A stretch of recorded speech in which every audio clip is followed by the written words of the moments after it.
Okay, so seeing that we have a quorum for our planning board meeting tonight at 7:03 p.m. on Tuesday, January 28th. A motion to call the meeting to order. Addie Mae Weiss is aye, or motion, I guess, need a second, please. Second. Thanks, Frank. So voting to call the meeting to order, Addie Mae Weiss is an aye. Jim Garino. Aye. Frank Hoke. Aye. Rob Wolf. Aye. And Steph Harrison. Aye. Okay.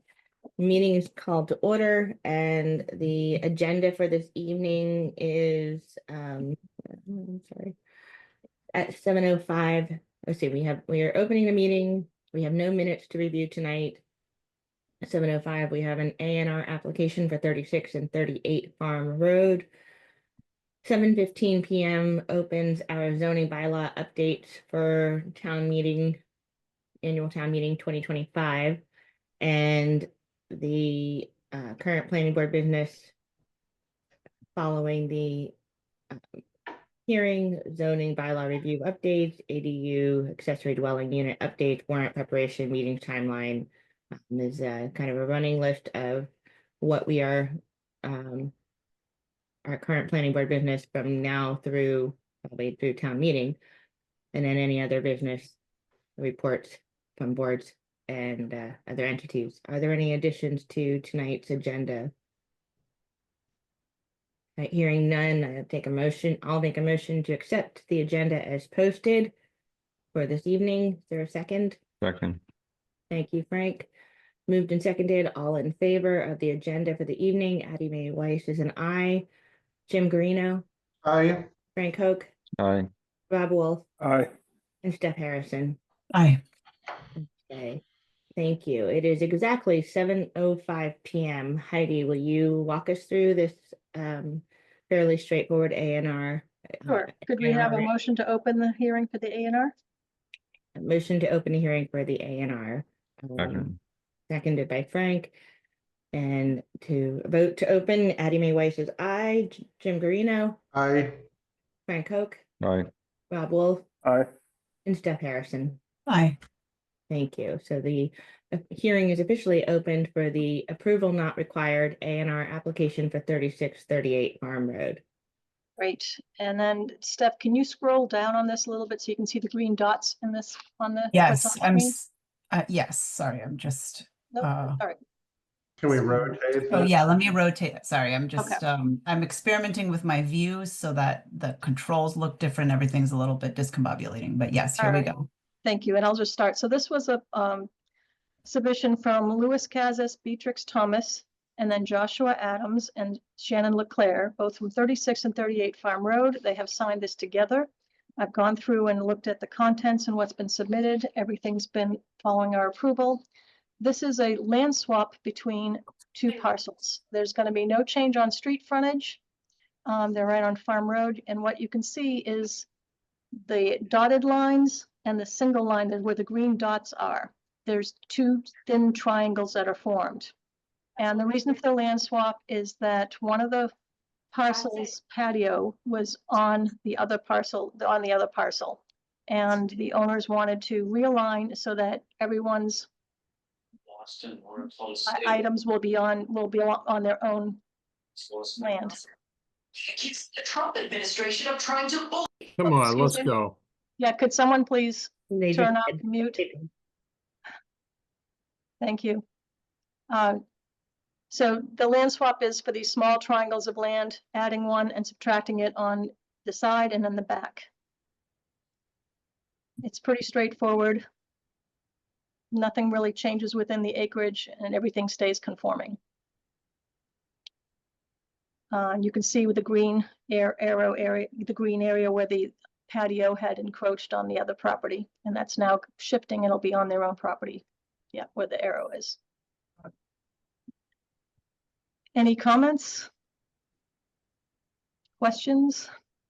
Is there a setback that applies to that? No. Chris Caney looked at this and it's kind of all existing.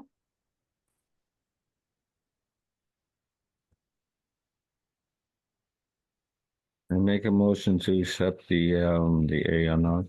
To endorse it? Sure. All right, Frank's made a motion, I'll second it.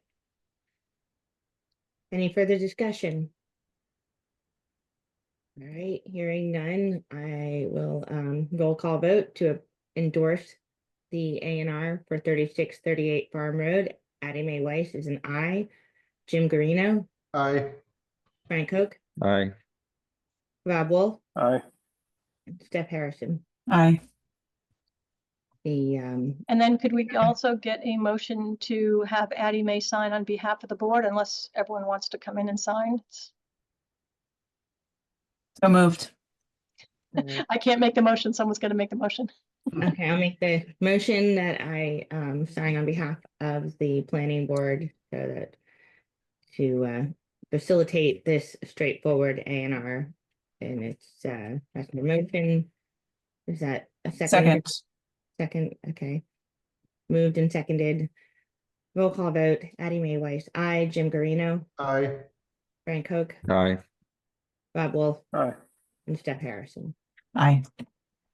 All right, thank you, Heidi. Great. So thanks, Addie May. I have the forms, the Mylars and everything in the office. So maybe on Thursday, I don't know if you're around. I could even bring them to you. We'll sign and I'll notify the parties. We have a couple more minutes still before we can open the hearing for the bylaw updates.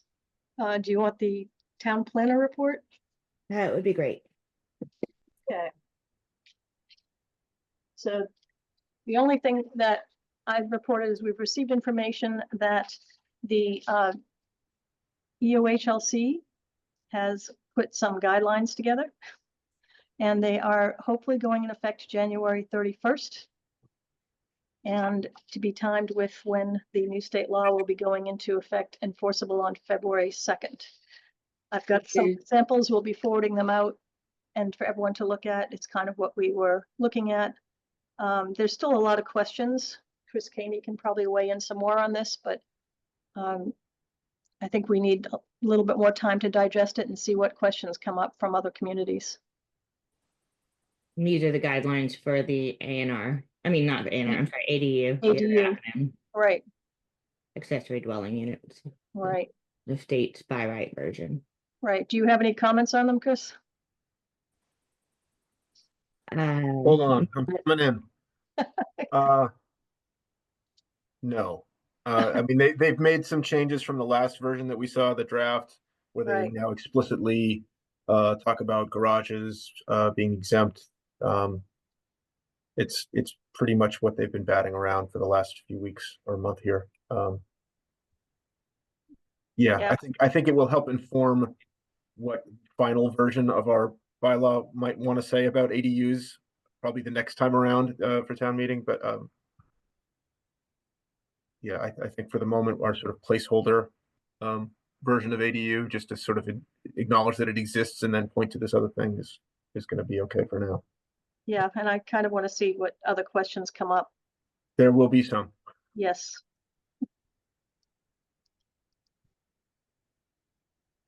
And that's kind of all I have to report. I don't, any other town reports? It was just stops sharing the screen.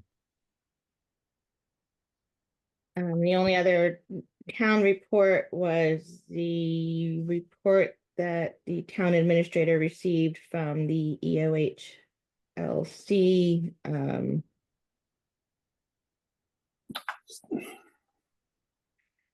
Just confirmation of interim compliance with MBTA community zoning bylaw. That as of just reinstating the fact from EOHLC that they have that the basically saying that we are expected as a town to continue to proceed. We are currently Sherborn has previously determined to be in interim compliance with the MBTA communities law under implementing guidelines, and in order to remain in interim, we are remaining in interim compliance with the law under EOHLC's emergency regulations and through the end of 2025.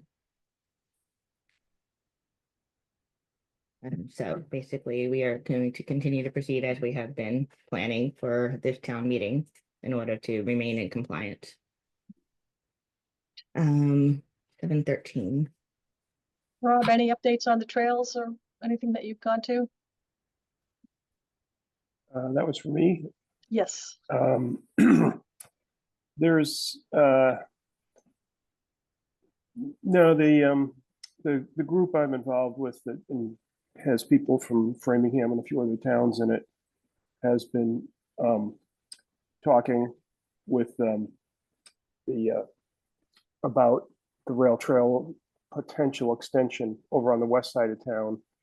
But CSX has got fairly stringent requirements on that, including large separation between any active line and any sort of trail.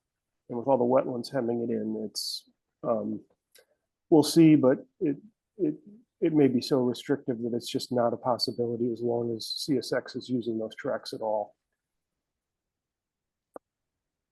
Any timeline of when they'll make determinations or?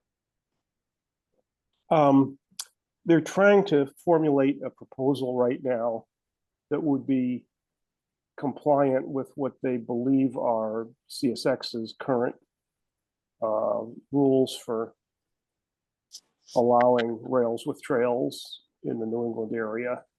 And I'm guessing it would be a month or two before they're planning to actually present that to CSX and see whether something can happen or not. So I would guess about 2 months. Okay. Thank you. All right, Addie May, you're at 7:15. Yeah, exactly at 7:15. Heidi, are we Gonna open the hearing? Is there a Yes. requirement to read all words? Okay. Yes, I'd open the meeting first. All right, so I am Right. making a motion to open the hearing for the bylaw updates. This is Addie me. So I made the motion. Is there a second? Second. Again, All right. Let's say second by Frank. All in favor. Addie Mae Weiss is an aye. Jim Garino, Aye. Frank Hoke, Aye. Rob Wolf, Aye. and Steph Harrison. okay. Okay. So the mailing went around town-wide with the notice of the public hearing. Notice is hereby given pursuant to Mass General Laws, Chapter 40A, Section 5, that the Sherborn Planning Board will hold a public hearing on Tuesday, January 28th, 2025 at 7:15 p.m. via Zoom to consider proposed additions and amendments to the Sherborn zoning bylaws. A, amend 240, Section 1.5 definitions by amending the following definitions: accessory buildings and uses, dwelling unit, height of building or structure, housekeeping unit, multi-dwellings, structure, and adding the following new definitions: protected use ADU and special permit ADU. B, amend 240-2.1 classes of districts by amending residence M and adding overlay districts. C, amend 240-3.2 schedule of use regulations by amending 240-3.21 single family home, 240-3.22A apartments, and 240-3.22A8 adding 240-3.22A protected use accessory dwelling units, amending 240-3.23 renting rooms, 240-3.25 professional occupation, 240-3.214 private school, adding 240-3.214A daycare, childcare center, 240-3.226 two-family dwelling duplex, amending 240-3.226 to 240-3.226A. Multi-dwellings, amending the table of use regulations to apartment to special permit ADU, adding 2A, protected use ADU. 14A, daycare childcare center. 26, two-family dwelling duplex, and amending 26 multi-dwellings to 26A. Multi-dwellings, adding footnotes to table. D, amend 240-4.1 basic requirements by amending 240-4.1A and A-1, 2, and 5. Amend 240-4.2 schedule of dimensional requirements by amending footnote on minimum lot width and adding a footnote for overlay districts. F, amend 240-4.3 special requirements by amending section 240-4.3 F, number and location dwellings on one lot. G, amend 240-4.4 street frontage section 240-4.4 F5 B regarding accessory structures. H, amend 240-4.9 affordable housing section 240-4.9 A2 purpose and intent, and adding sections 240-4.93, 4, and 5 regarding segmentation. Adding section 240-4 B applicability 3 for multifamily overlay district. I, amend 240-5.2 sections 240-5.2.5 A exempt signs. J, amend 240-5.5 floodplain district sections 240-5.5 C7, 240-5.5 F, 240-5.5 G, and any other state mandates. The complete text of proposed amendments is on file with the town clerk and posted on the planning board's website. I am aware that we have some recent comments from DCR, Department of Conservation and Recreation, regarding floodplain district, which is J, and we have an expectation that we will be continuing tonight's hearing to February 4th to accommodate discussion on floodplain district. So if anyone is on for this evening specifically for floodplain district, I don't anticipate us discussing floodplain district this evening. As far as getting started, Steph, can you post that first slide? Thank you. So as kind of a review of where we are at and where we've been, on December 17th, we held a public hearing for the addition of the new MBTA multifamily overlay district, also referred to as Chapter 3A zoning bylaw, as well as presented the map showing the multifamily overlay district parcel and where that is on the map. Those are on file with the town clerk's office, as well as on the planning board website. And that full recording of that hearing is available on the Dover Sherborn Cable TV YouTube channel for review, if anyone would like to follow up on what was discussed. There will be further opportunity for discussion at the advisory it's the advisory hearing, and the select board hearing is in partnership with the advisory hearing on March 22nd in preparation for annual town meeting. Of course, if there are any questions that you may have, you may always feel free to reach out to the town planner for any clarifications or understandings you may have. But for tonight's hearing, it is not a topic of discussion. The public hearing for tonight is specifically focused on some zoning bylaw updates. And a good number of these updates are what we see as, not necessarily grammatical updates, but editing of our zoning bylaws in order to provide some clarity and consistency of language. A number of examples have been brought forth by our building inspector, Chris Canny. The town building inspector is also the zoning board bylaw enforcement officer. And over time, there's a number of language inconsistencies and unclear, things that are just not clear that he's had to wrestle with and residents have had to wrestle with. And the goal in many of these updates is to provide more consistent application of zoning and kind of weed out unintended consequences and make it just more straightforward for everyone and more fair for all of our town residents. So that is the intent.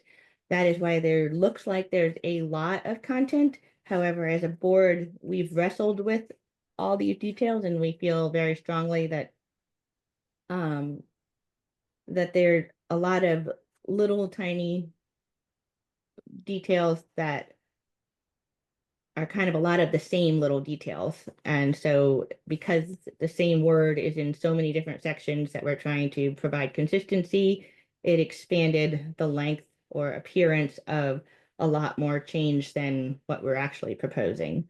So that's kind of an overview. I guess the best place to start is the next slide that Steph had. Can I add one thing to that, Addie Mae? Yeah.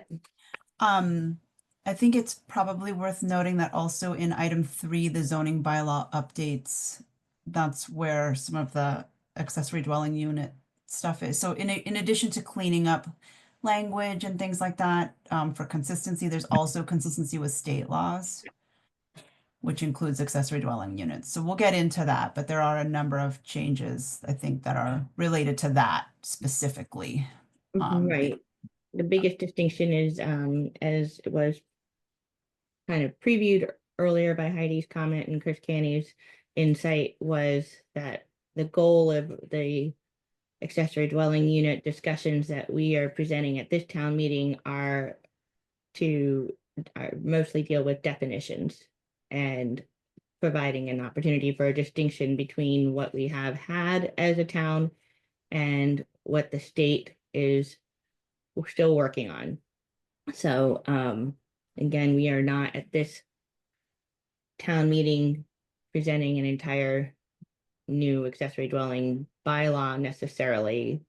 That we have not written a new bylaw. The state is working on one and we are providing the definitions to make that distinction. So and the only other thing is for this evening, as we proceed, we will present each item going in order as they were on the hearing, using the letters A through H most. And if there will be a place for public comment and discussion. And if you are called upon, please, in accordance to regular open meeting law guidelines, give your name and address.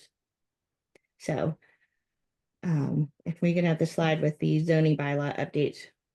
Yeah, so the next slide is just to zoom in on number 3, because number 3 encompasses a number of things. We wanted to give a little bit of big picture context. So A through H were in the hearing notice, but Addie Mae, I'll let you explain this slide. Okay, so this is just there's a lot going on, and we'll have to probably lose this screen at some point in order to actually see the actual zoning language, but we'll quickly walk through what the expectation is regarding the zoning bylaw update. A relates to section 240-1.5 and is definitions. And so there are a number of definitions throughout our zoning bylaws which have referenced different, maybe the same,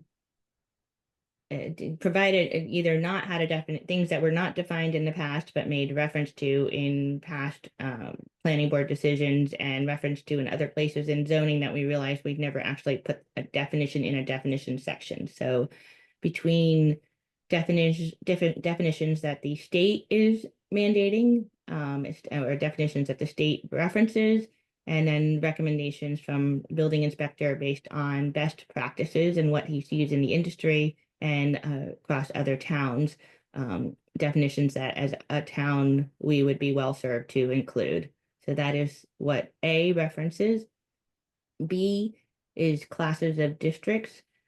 We have several overlay districts, but we have not updated our schedule, our chart to show those overlay districts as we talk about the districts, but we haven't actually listed every overlay district that we have as a town. So this is cleaning up that page so that if you go to your zoning bylaws in the future, you will see all of the town's various overlay districts in one place.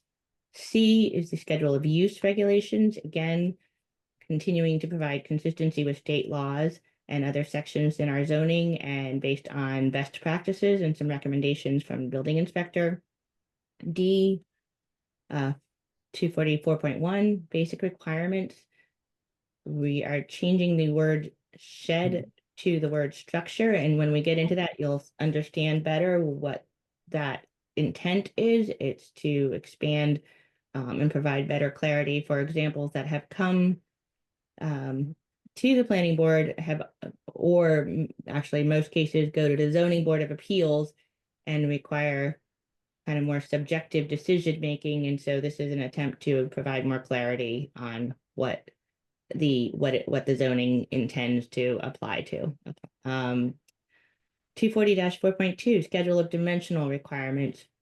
Again, acknowledging the overlay districts, making sure that that schedule that's printed in our zoning bylaws contains all of the overlay districts and add some clarity to lot width requirements. 240-4.3, special requirements. Again, consistency with ADU state law and other sections.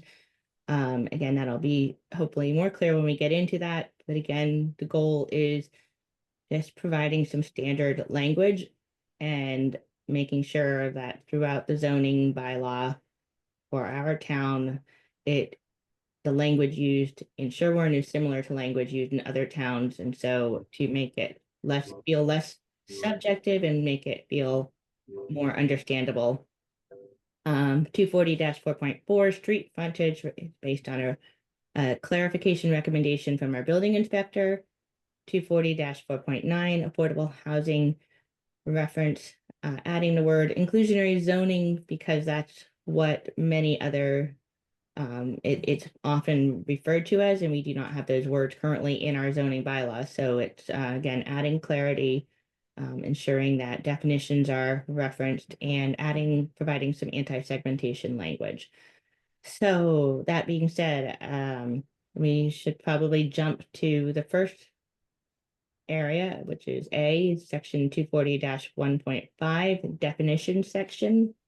Eddie Mae, Addie Mae, I just had a question. It isn't clear to me exactly how this is broken up into separate warrant articles. Can someone explain that? Well, this is Heidi, this will you're be muted. one. Yeah. This will be one warrant Consent. article. Is that Consent. correct, Heidi? The way we're presenting So all of it's, these are kind of like a consent agenda format. So this is So the- all one warrant article. These zoning bylaw updates, these edits, these adding language clarity. we're trying to have a warrant article that's gonna have A through H Okay, listed on one article. So each section would have the opportunity to be pulled for discussion, Correct. just like a regular consent agenda. Right. Does that answer your question, Rob? I had another comment before we move on. So 1 is its own warrant article. 2 is number 2 a consent or a It's similar to consent, yes, Yeah. but it's only pertaining to the 3A items. and 3 is a consent warrant article, 4 is a standalone, and 5 is a standalone. Rob. okay. Addie Mae, before you were on the Zoom, there was just some chatting with people who were on early, and there was some discussion about whether it would be possible to do the signs first. And I guess I just want to be cognizant of the fact that in the hearing notice, there is an implied order for the hearing, which puts signs near the end, but it's not a stated order of the hearing. So I just guess I was a wanted to resident- sort of, Yeah, Yeah. it was a resident request, so we're just, Yeah, I mean, there's a part of me that it's a very, what seems to me a fairly straightforward, simple, not a lot of just, I can't envision a ton of discussion. Compared to, it's just wordy, it's not as wordy as everything else. I'm torn only because it is at the bottom on the list, but I could go either way. I don't know how others feel on the planning board.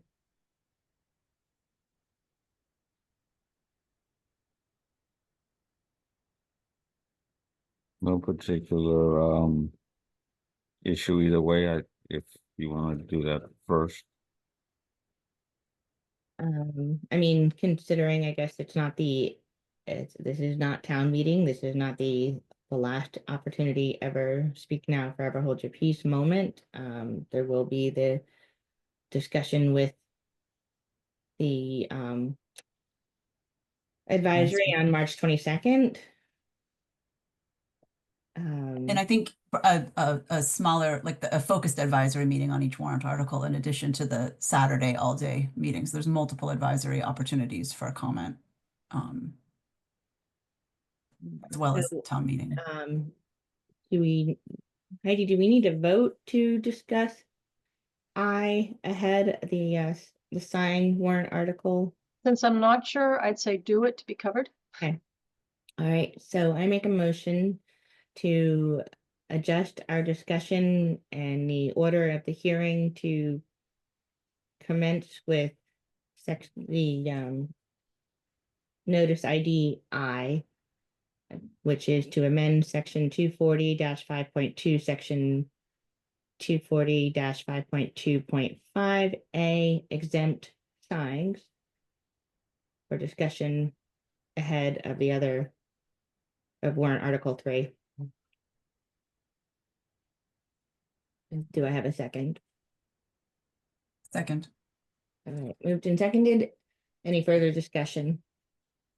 As I think about this, if there are people that read this notice and did see that I was so far down, may attend later because they think it is going to be discussed later. That would be the only thing I wanted to add before we make a final vote on this change. And I guess I agree with that. However, given that it's not an end all last moment ever discussing this, Is it possible to ask for like a poll for the people in attendance who would be interested in switching the order to raise their hands, just so we can see if sure, there is a remaining interest?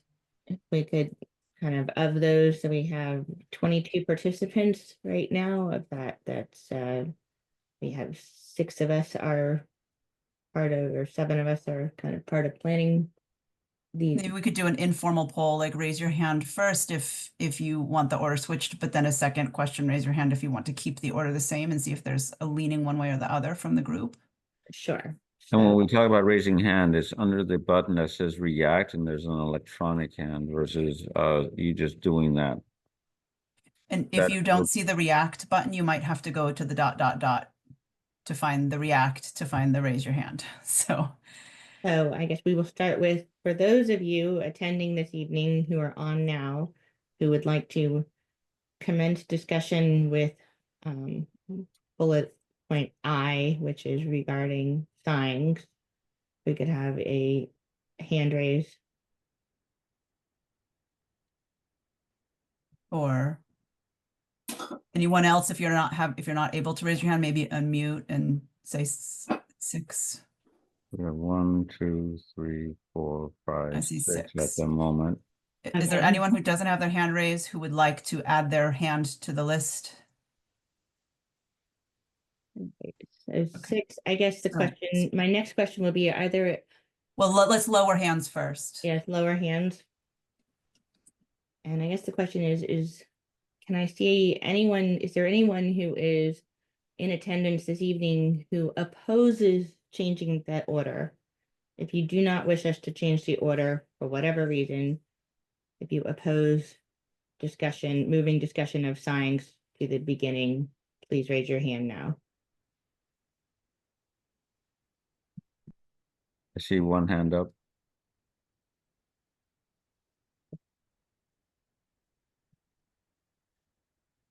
Anyone else verbally who isn't able to raise their hand but wants to be noted?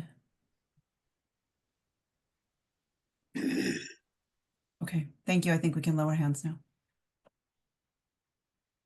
All right, well, hopefully we are, I think my previous motion to move I, and it's been moved and seconded. We've had some discussion, so I will do a roll call vote. Abby May Weiss is an I for moving, given it's not the last opportunity for any discussion. So I am an I. Jim Garino, Also an I, noting that it's not the last opportunity. Frank Hoke, I as well for the same reasons. Rob Wolf, Aye. and Steph Harrison. Aye. Okay, so we will begin our discussion with the sign bylaw, which is, I believe, will be number 4 potentially, or it's the planning board's 4th. I'm not sure about the numbering, how it's going to be on the actual warrant, but it's the 4th planning board warrant article. So as you can see, Can we blow that up, please? Yep, sorry. so what was shared as part of the public packet posted with our meeting agenda is the current existing as of 1994. There's a 1990 version and a new section. The last time it was amended was in 1994. And so this is the entirety of all zoning in existence in our Sherborn bylaws related to signs. And if Steph will scroll down, everything here in black and straightforward is in existence. We are not looking to change any of that language. The only language we are discussing is in section E regarding exempt signs.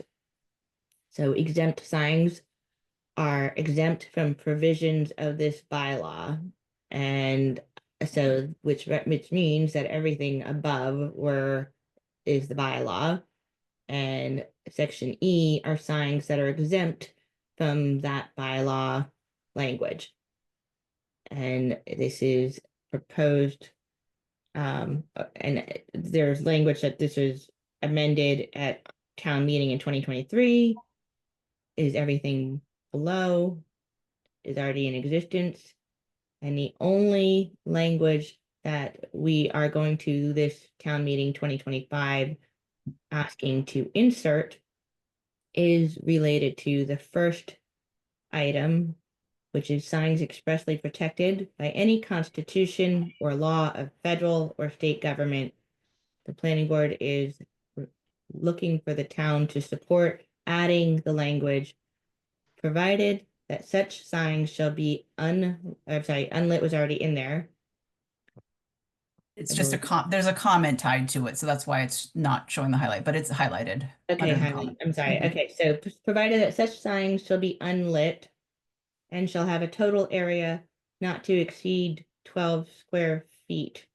The planning board has had discussion more recently, and there was language to recognize that a single sign not exceed 12 square feet. But in some cases, there might be situations of multiple signs.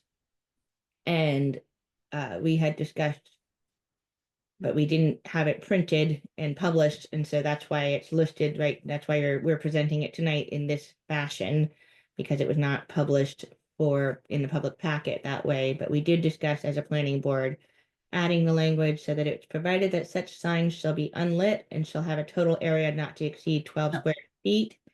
No, And the I may, total- sorry, please excuse the interruption. It would be provided that such signs shall be unlit, comma, each sign does not exceed 12 square feet and the total signage area per lot does not exceed 24 square feet. So Thank you. this second half would get replaced by the part in the comment on the right, per subsequent planning board discussions about this. And may I clarify, Heidi, that I believe town council has reviewed this as well? Yes, Do you want to say, well, yeah, they did, they did review this? Yes. they did. reviewed the first part. They haven't reviewed what you exceeded the 20, they didn't, This what part, you okay, expansion, right? thank you. And whatever Okay. comes up tonight will be sent back to town council again, and especially even after the advisory hearing. So first round to town council is approved. Um, planning board members, are we comfortable? Are you, Steph, are you able to insert that language into the document as we had discussed at our prior planning board meeting? The total signage area per lot does not exceed 24 square feet. Is everyone on planning board? Is there, before we open it up for public discussion or comment, are there any comments from planning board members? I know we as a planning board, like many of these items for discussion tonight, have discussed a lot of this ad nauseum. So a lot of things seem straightforward to us, and it's understandable that maybe it's not as straightforward to everyone else. So that is the purpose of this hearing. So before I open it for any other comments, planning board members, any comments?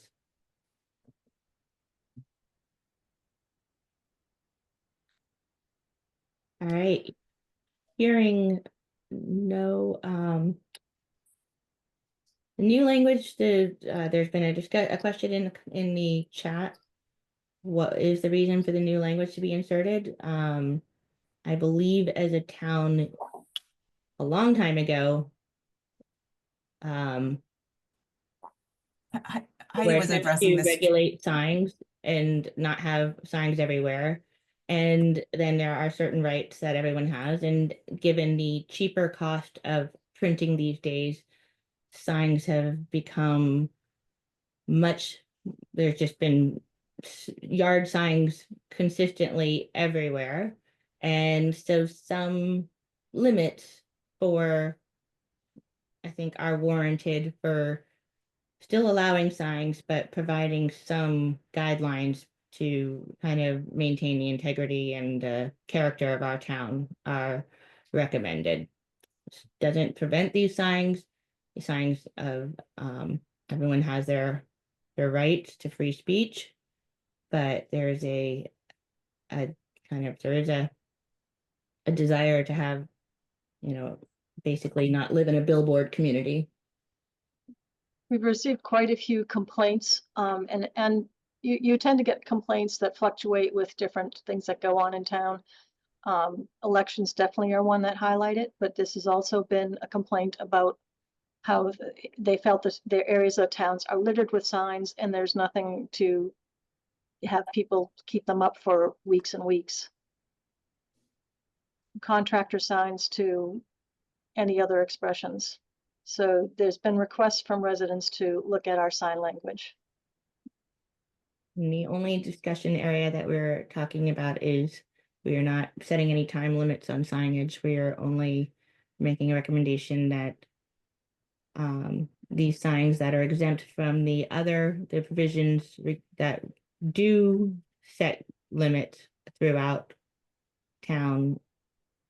So signs that are protected by the Constitution and other federal or state government, that this is just, again, as it notes, provide some language on size and lighting.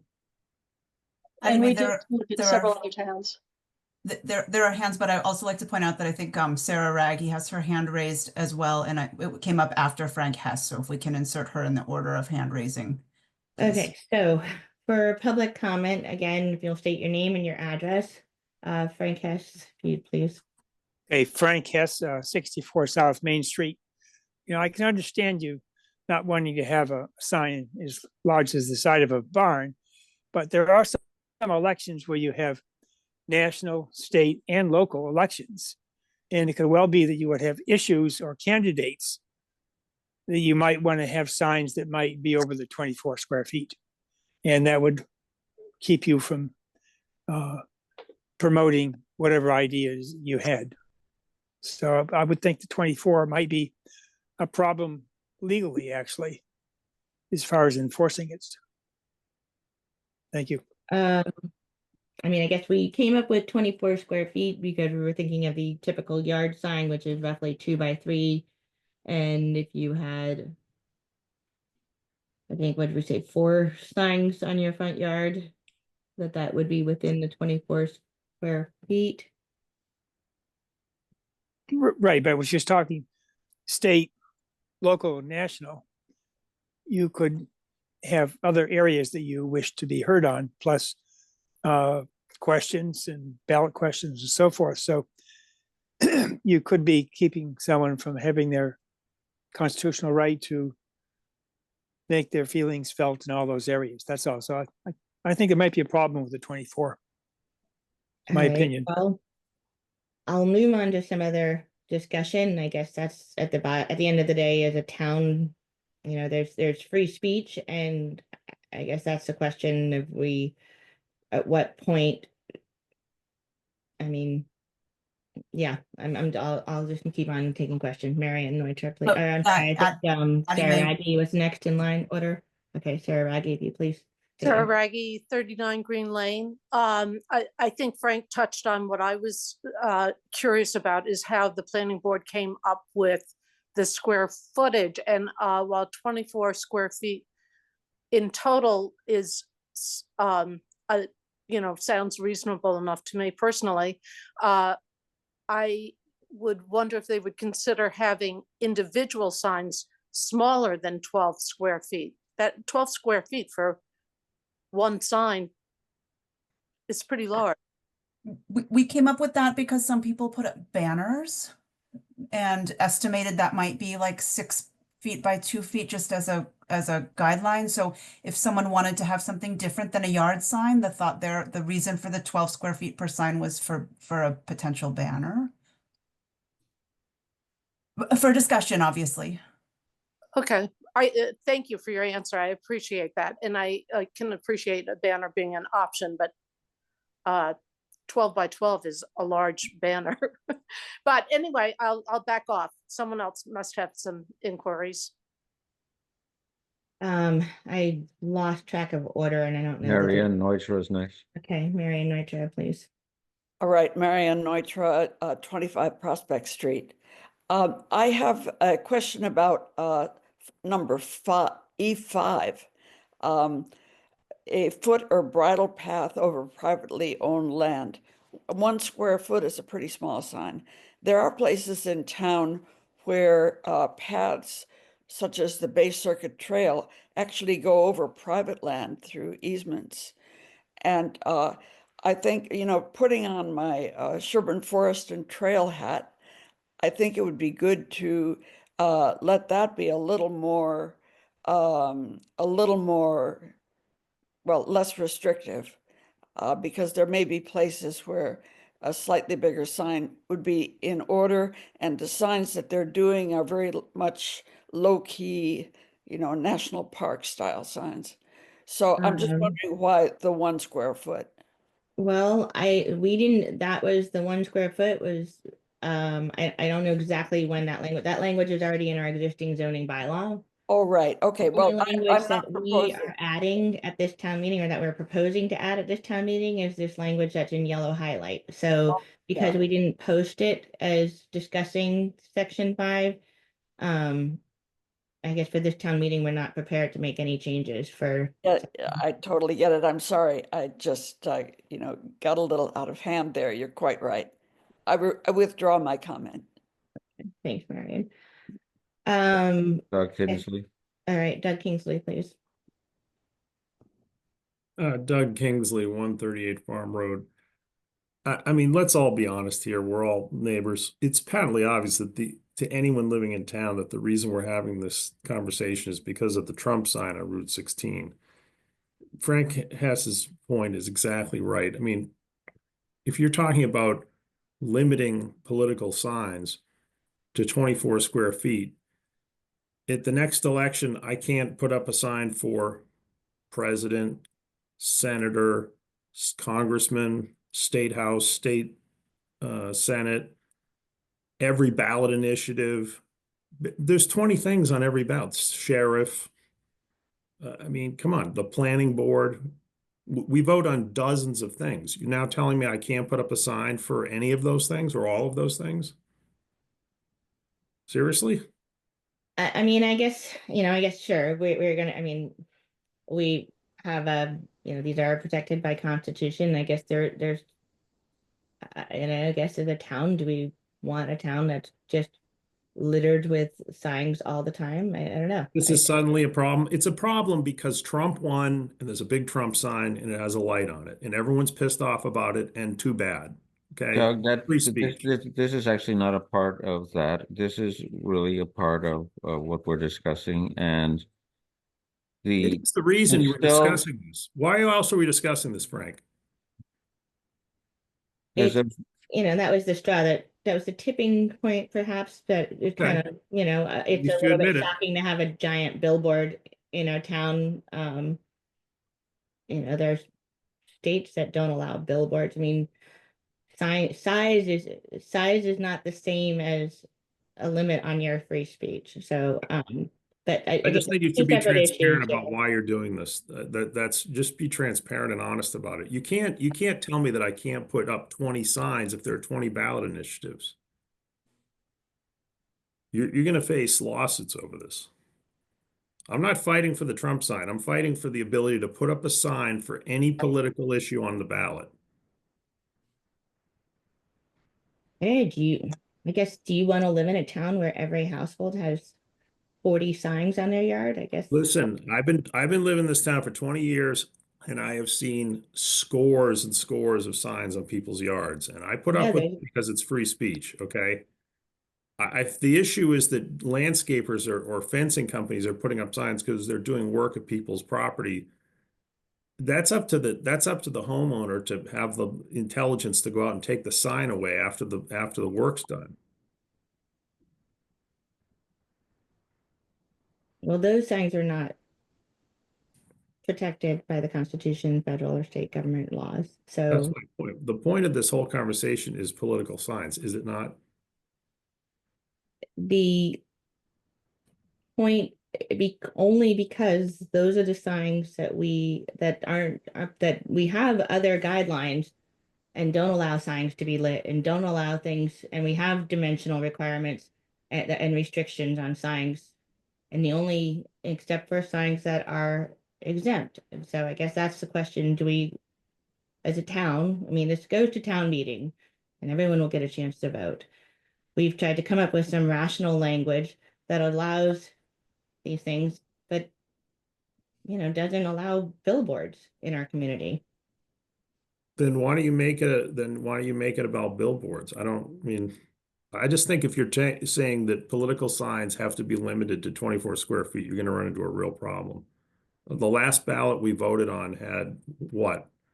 Jeannie Guthrie can probably tell us 20 different things we voted on. What if I want to put up a sign for each person or ballot initiatives that I'm in favor of? You tell me I can't now? Sarah, we see your hand, so we'll grab you after Meredith. This is, not unlike some of the discussion that we had in planning board about, individual signs versus total signage and, the balance between limiting total signs versus having streets that are littered with signage. And I will say that people in this town care a lot about signs. I've been working, I've been pinned to every planning board meeting for the last 6 years and it comes up. Not just in the last couple months here. So, I guess, you know, the point, like Anime said, we tried to throw something on the board for discussion. This is a public hearing for public comment. We can hear different perspectives. I personally am in favor of maybe increasing that 24 square feet a little bit. And so the planning board can discuss that and put it up for town meeting. And then I think, you know, there's opportunities for more discussion at future hearings as well. So you get trying to get input from as many people as possible. But thank you for your comment on that. You're welcome. Melissa, I'll go with Michael Newman. Oh, I mean, I'm with Doug on this, and in even stronger terms. I don't believe this would survive a constitutional challenge, in spite of what town council has said about it. And more important, how much money do we want to spend as a town defending this against such a constitutional challenge? I think it's crazy. I think, you know, where people are upset about one particular sign and they're trying to change the town bylaws to go after this. And I think that the original language in this provision was necessary to allow the other parts of the bylaw to survive. And that if we try to create a bylaw that restricts those provisions, the entire bylaw could fall, and we can spend a huge amount of town money defending it. And I think it's poor strategy. Meredith Wisłowski, please. Sorry, Meredith Wesolowski, 34 Greenwood Street. I'm on my phone, so I'm not going to do video, but I just want to, I'm just an eternal skeptic. So I'm just going to look at this from a skeptic's point of view. And I was looking at the language for 5.2.2a. And it seems to me, and I'm not a lawyer, that one could interpret what a sign is in many ways. So, you know, if someone has a really bright Christmas display, the wrapped trees, you know, if someone has a big flag up, all of those, and again, I'm not a lawyer, I haven't been paying attention, but those all seem like they could fall under this language. And I guess you would just want to make sure that unintended consequences would not arise from it. And I also thought about, you know, there's a big kerfluffle about the people who lit up the water tower, and I'm looking at the language, and I could even see a loophole where one could put some sort of you know, transparent object that is smaller than the right size, but have a light such that you got something illuminated that's bigger, but that's not made out of material. So it just seems like you'd want to think through all the potential unintended consequences and workarounds that people would probably be willing to do, and you know, given the situation. That's all. I'll just reference back there that the only signage language that we are looking to insert is only related to signs that are exempt under constitutional, federal, state, basically free speech laws, and we are not, and so therefore those signs, we are not able to restrict those, nor would we really want to. We do appreciate the right to free speech. We're talking about an aesthetic question of trying to come up with some guidelines on some size. Chris Canny. Addie May, Sarah Raggy would be next. Oh. Thank you. Okay. Well, Chris could speak. Maybe he'll answer my question. Okay. All right, let me turn my mic on. I think to me, you know, Doug has a point, that imposing the total cap on sign area is inviting a challenge in court, because it's restrictive. However, the limit on individual sign size is pretty well tested throughout the state. That is something that towns can regulate, and it varies quite a lot. I mean, it goes from 6 feet in some towns up to 40 feet in other towns. It's a wide range.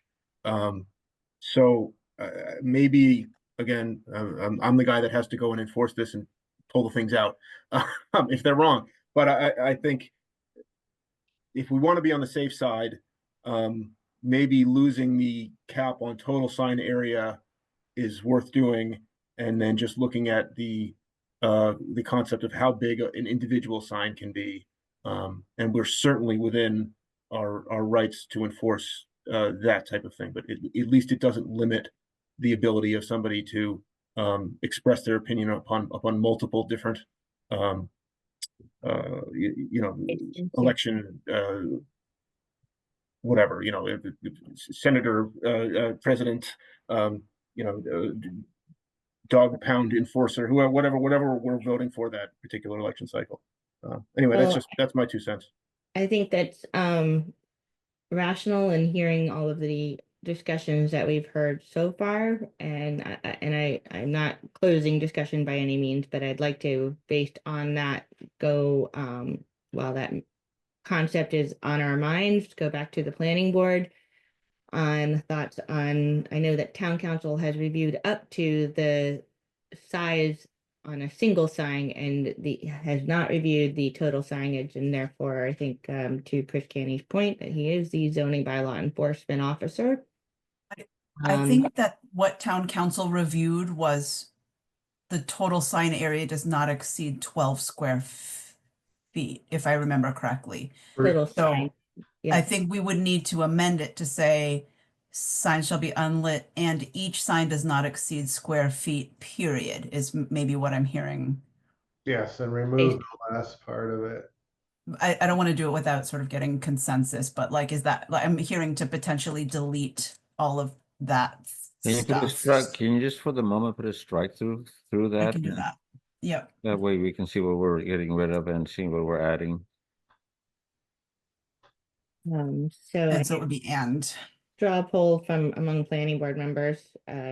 I'm in favor of this discussion right here, right now, at this point in time. Jim Garino, I would be too. Frank Hoke, That would be awesome. Rob Wolf. Oh, you're muted, Rob. Concur. All right, and Steph. Yes, I would be in favor of this. All right, so I think this is the direction that perhaps we would lean towards. I guess going back, Doug Kingsley.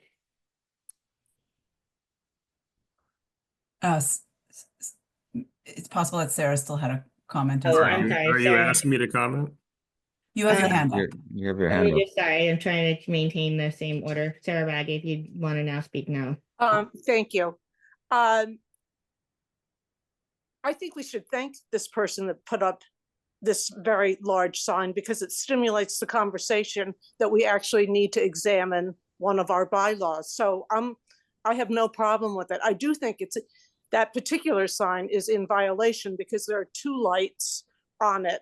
And I haven't been there at 6 in the morning or at 10 o'clock at night, but those lights are supposed to go out and only 1 light is allowed as I read the bylaw, but Chris can address that.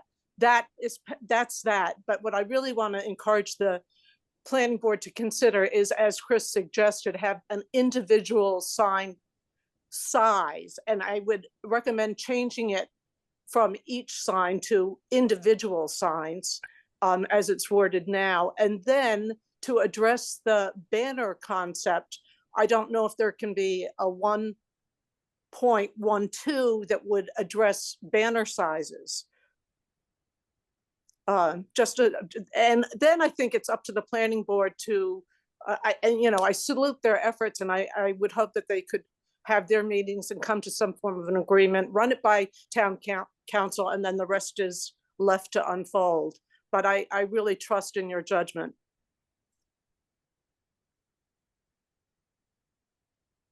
All right, yeah, thank We you. may want to also consider separating them by a certain amount. So you can't gang them into a single sign.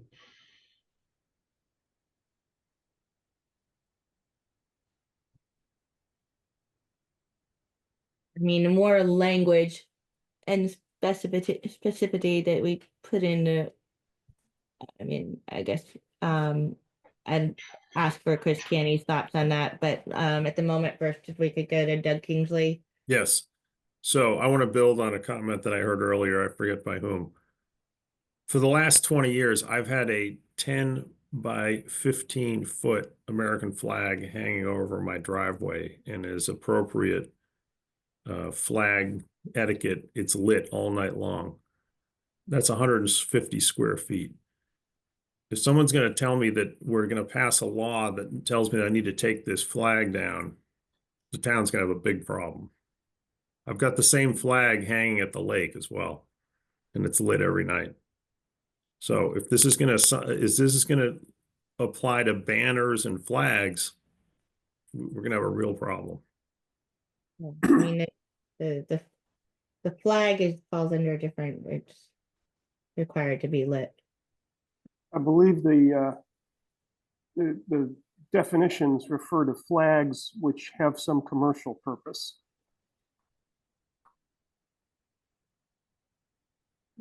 Would not really say anything about, say, an American flag.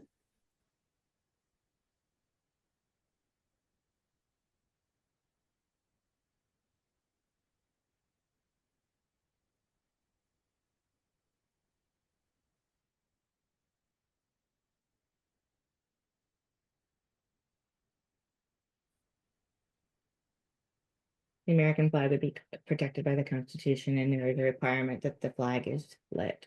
Chris Canny, based on the language that we have now proposed, do you have any additional thoughts? I have a question about the non-conforming signs, section 3 there. I think that is out of date. I think it doesn't that section 145. I think there's a renumbering, and now that's like 5.2.2b instead, I think. Is that correct? If we look farther back up in the bylaw. I think that might be referring to like general non-conforming structures. Hold on a second. B here, non-conforming signs.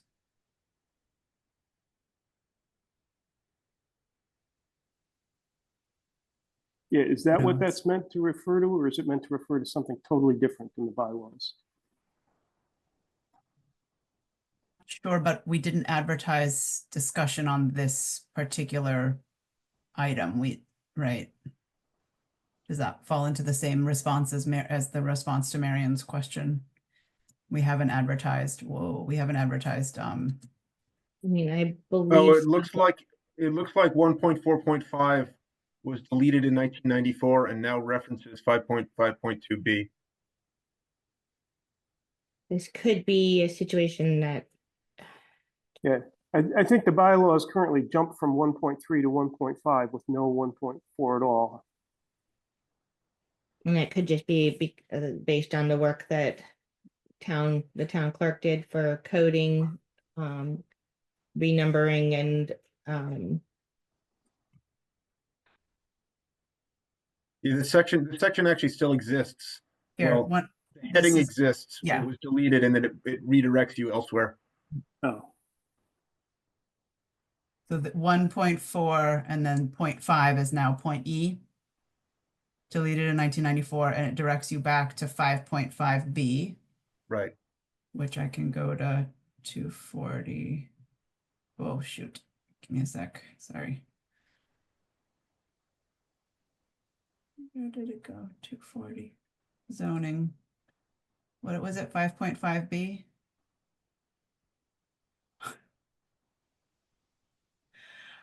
One 1.4.5, sorry guys, 1.4, 5.5B2.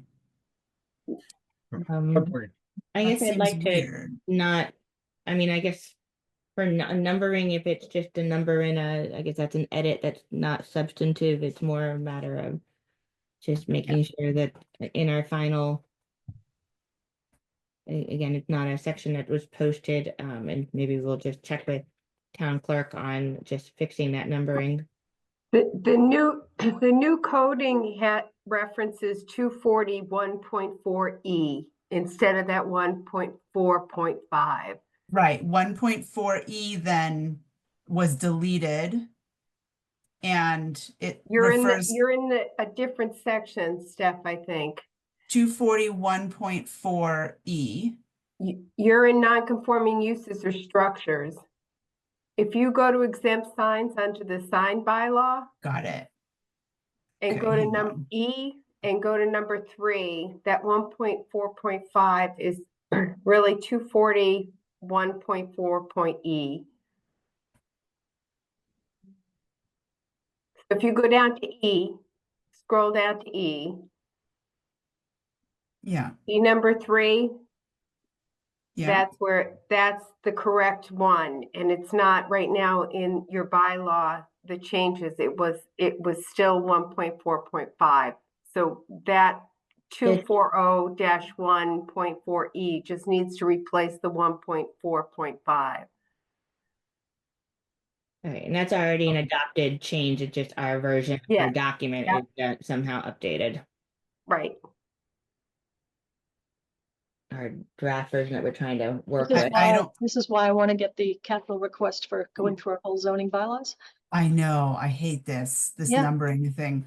Because I thought this was pulled off of the new website with the right numbering. So I'm confused about why this is in here but not reflected in the website. It doesn't matter. Let's move on. We shouldn't be. It's not on agenda for tonight, unfortunately, to move that. So. Jeannie, will this get cast onto the correct version of the bylaw? Okay. I'll take care of that tomorrow. It's already in the correct version. In your version, it just hadn't switched over. So I can take care of that tomorrow. Okay. Thanks. All right, Michael Newman, you have a comment on this? You had the definition of signs up there a little while ago, and it seemed very clear that that would apply to the flag that was mentioned earlier and any other similar item. It said flags for commercial purposes. So a sign shall include flag with commercial announcements or advertising. Or advertising, pennant, it's an or, not an and. Flag with commercial. Or other objects. That's the flag. It's going to be interpreted as being inclusive of that if you try to do that. That's already been, we're not discussing this edit. That's it. Our existing zoning bylaws. I think it's well recognized that the United States flag is protected by the Constitution and therefore falls into the exempt signs category. Right, but the size limit that you're adding to that exemption would apply to the flag that was mentioned before. Right. I see where you're going. Seems like a bad idea to me.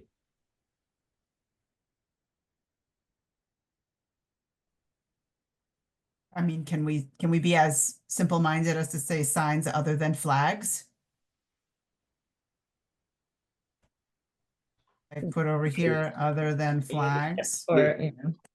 The general concept of handling exempt things as being exempt is sound. As soon as you start trying to restrict the exempt things in some ways, you're trying to restrict all of the exempt things and you get in trouble. I heard Chris Canny saying that this is fairly common practice in other towns, though, to have a size limit. It can be common practice, and it can be something that everybody does until somebody goes about challenging it. And I think we're ripe for a challenge in this situation that prompted this whole thing. I think that's just going to get challenged and it's going to turn into a big deal for the town. I think that's unwise. Okay, thank you for your comments.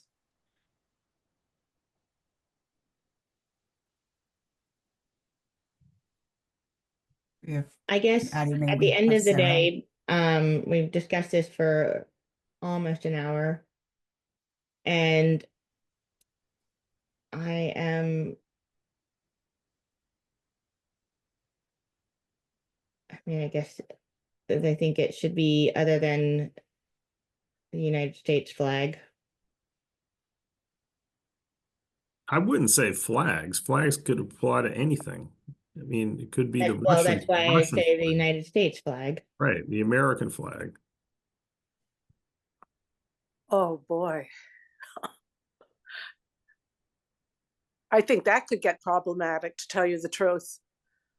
Bring it on, baby. I'll fight that fight all day long. No, sir. What I'm trying to say is that the definition of saying a flag or just an American flag, there could be people of different backgrounds that want to hang the flag of their country of origin. Yeah, and people in town might have a problem with it. The United States of America flag is protected by the Constitution and federal and state government. The other flags I'm not as clear on. I guess my inclination is I could see where I'd like to have a discussion at planning board level on the 12 square feet. Do we feel that based on discussion this evening that square footage might be adjusted and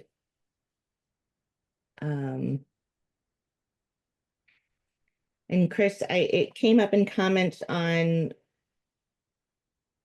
whether you have witnessed in other towns it's been tested, limits, restrictions are allowed. How about length of time for political signs? I believe that there isn't an ability based on discussion with protection of free speech to limit Well, length of time. Is that Yeah, correct? council recommended that we not try to impose a time restriction on protected signs. They said that it might very well pass the AG office, but it probably wouldn't stand up in court very well. And so don't bother. And that's the advice that we took. I think our issue, of course, is that our definition of sign is very broad, and I think other towns make a more focused definition of what a sign is. And so they don't run into this problem of like the flag and other things being considered a sign necessarily because they've defined the sign as something that's not that. And yet our bylaw is inclusive of a number of different things.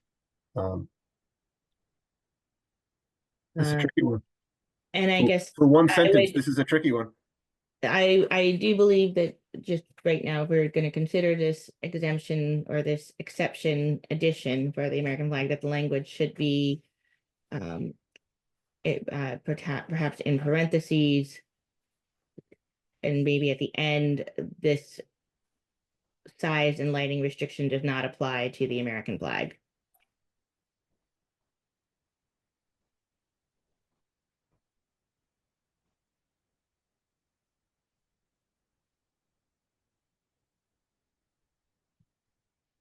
And I believe it really should be the flag of the United States of America, because there's North America, South America, Native Americans. We want to be clear, we should apply to the flag of the United States of America. All right. Now, I'd like to have planning board input on thoughts on the 12 square foot limit. Do we feel that should be expanded potentially? I mean, it's an individual sign, so you can have multiple 12 square foot signs at this point. I think I was the one who suggested 12 square feet when we were originally talking about 4 or 6 square feet. And the reason is because there were multiple banners on my street. in the last election, and I felt that that was, you know, a not an uncommon signage choice. Square footage. I don't know the square footage of the banners. The 12 square feet was a guess, so I could ask my neighbors if there's a different number. But just, you know, it might have been 6 by 2 or 8 by 1.5. I'm not sure. So I will admit to not having technical information on that when I suggested the 12 square feet in a prior planning board meeting.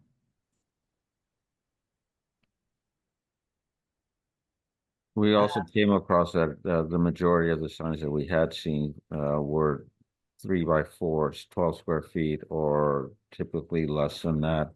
So that seemed like a reasonable number to choose.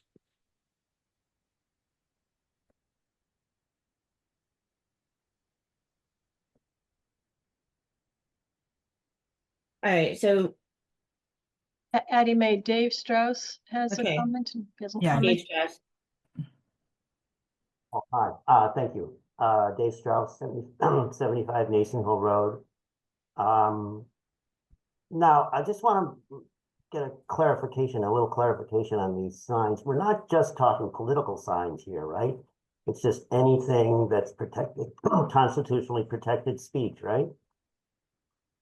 So it could be religious signs, it could be, I don't know, I just want to educate my neighbors on something sign. Could be anything, right? Pretty much, yes. Okay. And if I mean, it could be Burma shave signs. So I could like have a series of signs, except those are commercial and that's not allowed. Okay, that was really all my question. Meredith, did you have another comment? Yeah, I just wanted to also mention that 12 square feet is actually pretty small because what Doug described is, if I do my math correctly, you said it is 10 by 15, Doug, is that right? My flag is 10 by 15. That's 100. So that's 150 square feet. And 12 square feet, I mean, that's like the smallest. I don't, I'm trying to, I'm going to look right now. I'll type it in the chat. But the average small flag ends up being, I think, about 12 square feet. I think they're usually 3 by 4, 3 by 5. Is that right? So you would even have to have people worry about, you know, if the flag is 3 by 4.5 or something like that, then they would be over. Yeah, so just to add. Yeah, I mean, a 6 by 4 sign would be 24 square feet. So I I don't mean, think. the banners that we do in the banners that we've done sometimes at the split 10 by 8. That's 80 square feet, I guess. I don't know. I mean, yeah, 12 square feet does seem small. The So banners at the split and any flags are not at eye level as you're driving by the street though, right? I mean, the point of the banner at the split is like elevated quite a bit off away, like at a distance, as I'm assuming American flags on a flagpole would be. And so I think we're talking about the type of sign that would be on the roadside as you're driving by and the aesthetic of that. What if we just said ground signs? To sort of specify that we're limiting the size of ground signs, which hopefully then exempts or continues to exempt flags, banners, and other things. Could it encourage billboards? Do billboards sit on the ground? not Somehow. necessarily. I don't know. It depends on, I mean, then we're getting into definitions like how it's mounted and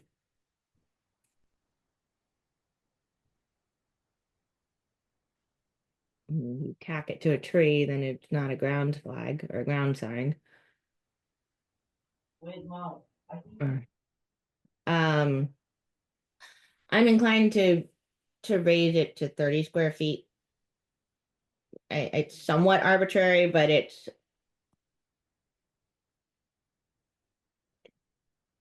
I don't know. I mean, I guess at the end of the day, this goes to town meeting and people in town need to decide. They've asked planning board to do something. Frank Hess.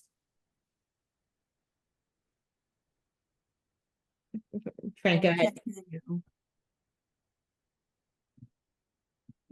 Frank, did you have your hand raised? He's trying to speak. Oh, he's trying to speak? Okay. You're not showing up as muted, but we couldn't hear you, Frank, for some reason. Does Frank hear us? Can you hear me now? Yes. Oh, hello? Okay, if you can raise to 30, a lot of the candidates make signs and they aren't usually stationary, but people hold them. And they, I think, were 4x8. And so that would be 32 feet. So if you can raise it to 30, you might as well make it 32. Then it would allow those signs to be used. I think most of the signs, Frank, that are held by the people that are standing, by town hall, they're not 8 feet. I mean, because 8 feet is, 2 feet, over 2 feet, about 2 feet taller than what I am. Right. No, but they make them. So, I have some in my garage. I can tell you, is that and we used to hold them. We didn't put them up permanently, but we would hold them like downtown during some of the election seasons and so forth, and that wouldn't be regulated by this bylaw because you're actually holding them. But there are some signs that are regularly made that are 32 square feet. Anyway, thank you. Michael Newman? So I would suggest that any sign larger than 4x8 require a building permit for structural and safety reasons. And that would be a sensible size restriction to include here. Chris Canny, what are your thoughts on that recommendation? Well, the building code doesn't require a building permit for signs that are temporary. So it would be tough for me to make people get building permits when the code doesn't require it. Although I'm happy to take your applications. but it makes sense that once the sign gets to be quite large, if a wind comes, how it's mounted could create a dangerous scenario. So I think that is a good point.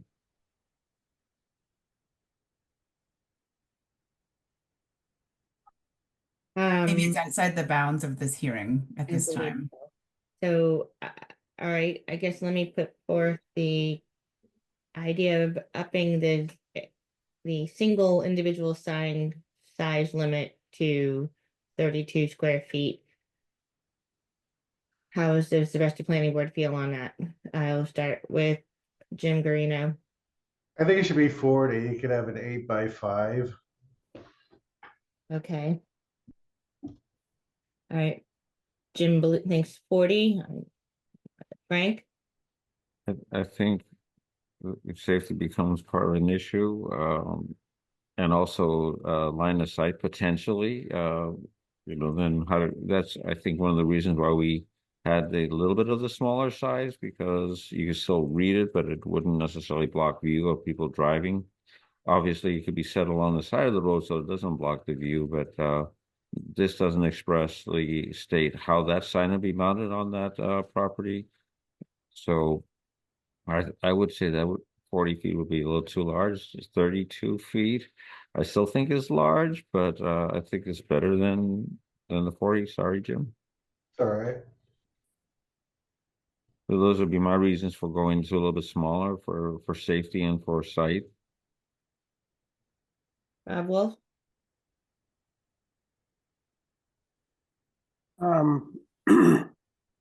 I guess it's my understanding that this state law and case law precedent basically says that the town cannot in any way try to limit political signs or other sort of expressive of opinion signs in any way more strictly than they regulate other things like commercial signs. but they can have some reasonable regulation on them. And I'm a little confused now where we put this exemption in. You know, we're trying to regulate all signs, including signs of political expression in one. And we're discussing whether it's 12 or 24 or 40 square feet or whatever. And I've kind of lost track. Do we have some other more stringent restrictions on signs of commercial nature or not? There, We do everything above, there's 2 or 3 pages worth. The whole bylaw is about signs. These are just the signs that don't get exempt, that are exempt.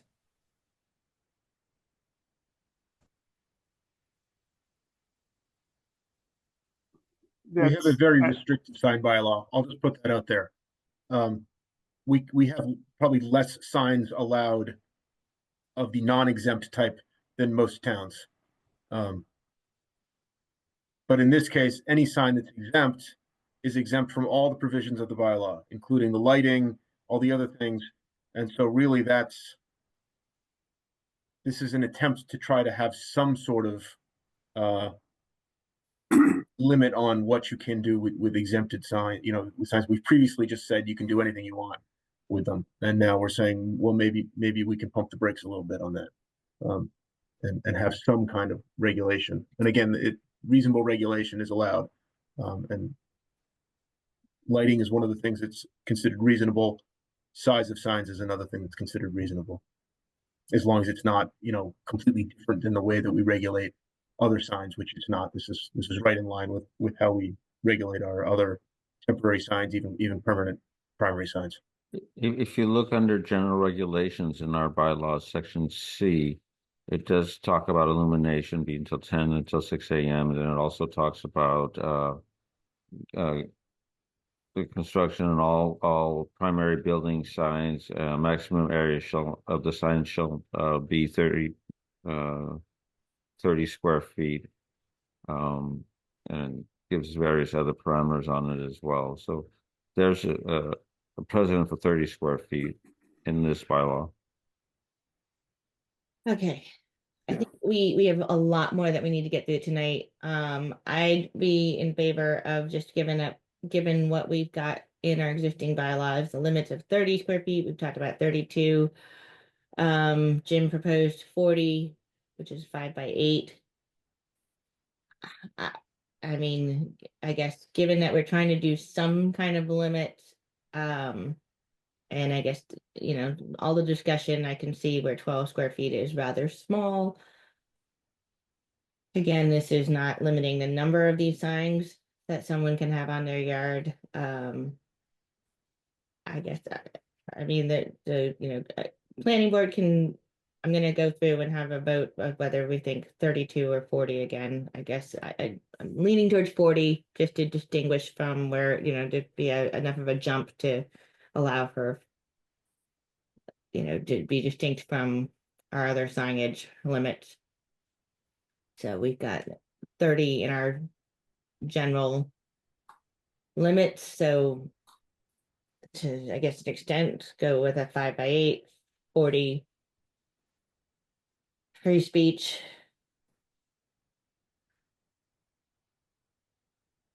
I guess it's if we go with 40 square feet on the planning board, and we I'll just take a straw vote. And if we insert 40, I would be in favor of 40. Steph Harrison, how do you feel about 40? I'd prefer 32.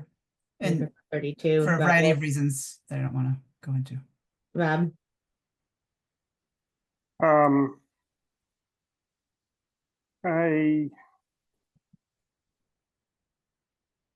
I guess I don't have a strong feeling on any of those. I'd go with whatever the rest of the board wants on size restrictions. All right, so Steph is 32. Rob would go with the majority. Frank, I think you said earlier 32. I said 32, yeah. All right, Jim. I think 40 would still give enough distinction between the 30. were separated from the base requirement, I'd still be in favor of 40. And you and I, we've got 2 versus kind of 3 or 2 and a.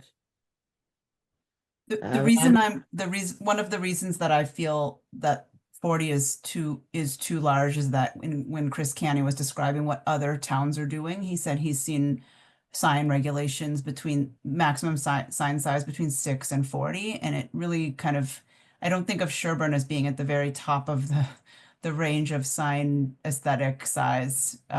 Just that's part of my thinking on that. Unless I was going to say, Jim, I know you're sort of in the building or the building industry. So like if there's something magical about 8x5, something standard that I would, consider 40, but I really don't see Sherborn as being as the town allowing the biggest size sign. Okay. All right, then let's put 32 in there. And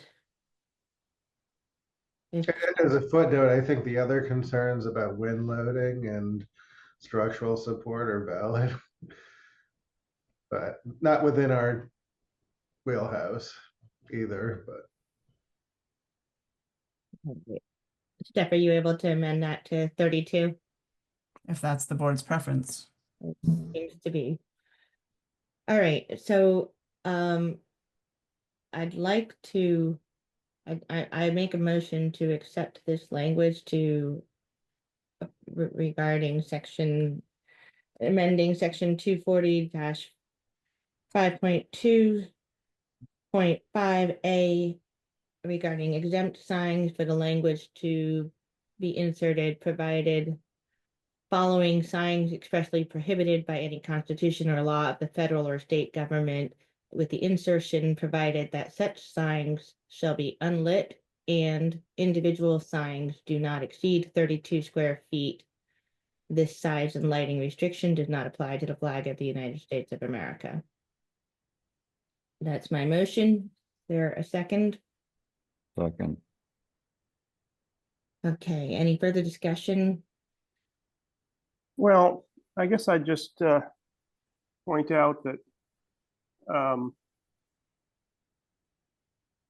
Mr. Kingsley says that he thinks this is really mostly triggered by a specific sign, and I'm sure that's true for at least some of the objections we've heard.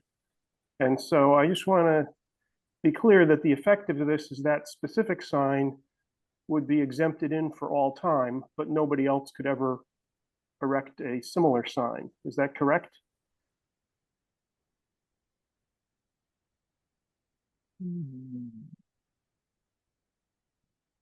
Really Yeah. thought that one through, huh? I just don't know. I don't know how to answer that question, Rob. Does anyone know how to answer that question if there's a grandfathering? Well, we talk about non-conforming signs. Yeah, understood. I'm just trying to wrap my head around the question. So the sign that is there now is currently conforming because it is exempt. And you're saying that sign, as long as it stays up and is not altered, it will have status as a non-conforming sign, correct? We have this question about whether the bylaws got to refer to the right section and all, but that is my common sense interpretation of the non-conforming signs provision, the intent of it. And we're basically saying we're taking a use which is currently conforming and we're going to make it non-conforming. And so nobody else could ever erect a similar sign, but with just different candidates' names on it, say. I guess if we want to really start being, just not rational human beings here in this world, I guess. I mean, yes, you're reading things to the letter of the law and all of every public, possible unintended or intended consequence. So be it. This goes to town meeting. This is for the residents of Sherborn to decide at the end of the day. There's still further discussion on March 22nd at the advisory hearing. We've moved and seconded I'd like to take a vote to accept this and whether we accept this as a planning board and move on, because we're going on 2 hours and we haven't even touched the warrant articles that we need to this evening. So we've moved and seconded. Addie Mae Weiss is an aye. Jim Garino, Aye. Frank Hoke, Aye. Rob Wolf, I'm gonna abstain. and Steph Harrison. Aye. Aye. So it carries 4 in favor and 1 abstention. All right, so that is the sign language that we are showing on the warrant, and it will be again further discussion on March 22nd, everyone. So I'll give Steph a minute to save this, and we will move on to our warrant article zoning updates, A, B, C, D, E, F, G, and H, hopefully tonight. Addie Mae, Doug has had his hand raised. I don't know if you want to take his question. Sure, Doug, we've closed that discussion on the sign, but Yeah, I understand. I just asked the question. You can just skip it if you'd like. Why are you including any language at all in that to get rid of lighting? What's the issue? Why does that present a problem? Don't lots of people have lights in their front yards? lots of people have lights in their front yard in general. I mean, there's a number of issues from zoning perspective and attempts at dark sky provisions and attempts to limit the amount of light pollution throughout town. Right. Just in general, from a kind of a direction that planning advising has, in discussions have tried to go with, not just having everything lit up all the time. Yeah, I get it. So if my front yard happens to be lit up because that's the way my landscape lighting works, and I leave the landscape lighting on all night, and I have a political sign out, I'm in violation of this new proposed bylaw, sounds like. Yes? It depends on, I mean, I think it would depend on if you have a light, specifically spotlight on this sign that, I mean, It's going to be an interesting discussion on the 22nd of March and at the town meeting, that's for sure. All right, move on. okay. A, section 240-1.5 definitions. So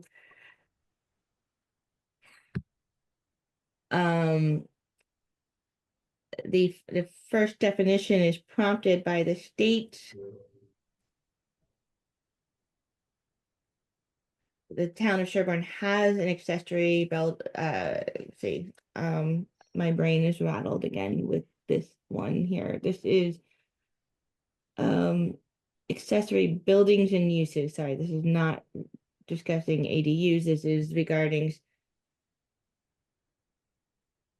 buildings and uses. And why am I not seeing? Because changing we're the making, we're just saying that ADUs are not included and apartments are not included in the accessory building definition. Right, okay, that's right. So that's all that this is doing. We have this accessory building and uses definition in existing, and we're basically just saying that this doesn't, this is not talking about ADUs and apartments. Okay. Right, and I did receive a comment, I think that was sent, that maybe the language should be clearer, saying ADUs and apartments are not considered accessory uses rather than saying not inclusive. Chris might weigh in more. It looks like he's got his hand raised. Yes, please, Chris Canny. I would say that ADUs and apartments are accessory uses, sort of by definition. They are accessory to a principal use on the property. So maybe instead of saying not inclusive of ADUs and apartments, I would just direct you towards the rules for ADUs and apartment. So say see also, what are we calling them? Protected use ADUs and special permit use ADU, because they are a type of an accessory use. They can't exist without a primary building or a primary use on the property, but they have their own set of rules. So to me, this is like not quite perfect. But a C also would be useful here, you know.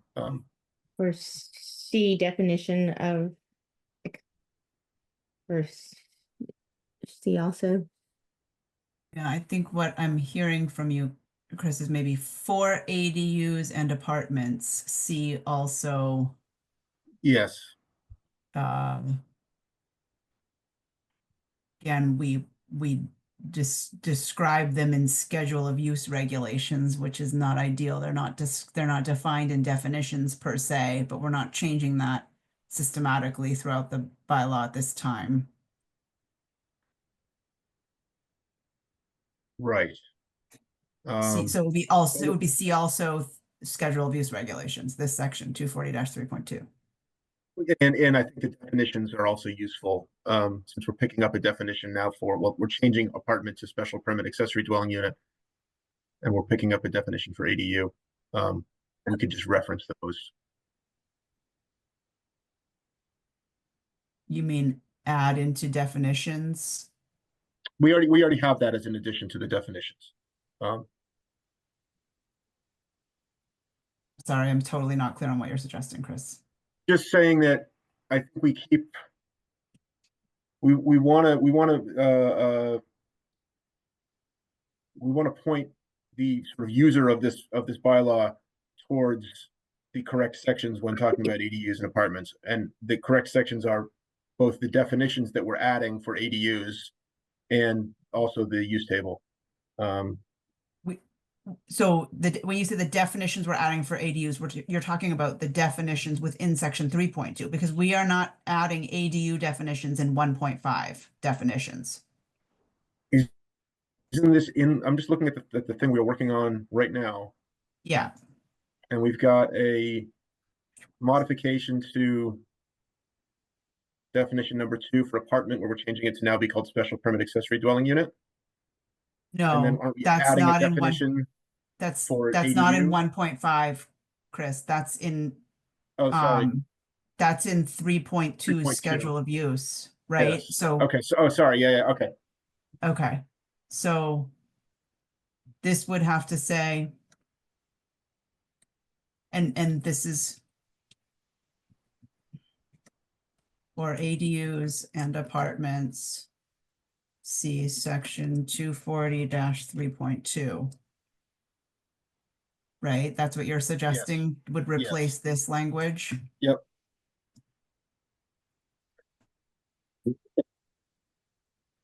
I do not recall Heidi and Addie May how and when this came into the definition. Chris is suggesting that not inclusive.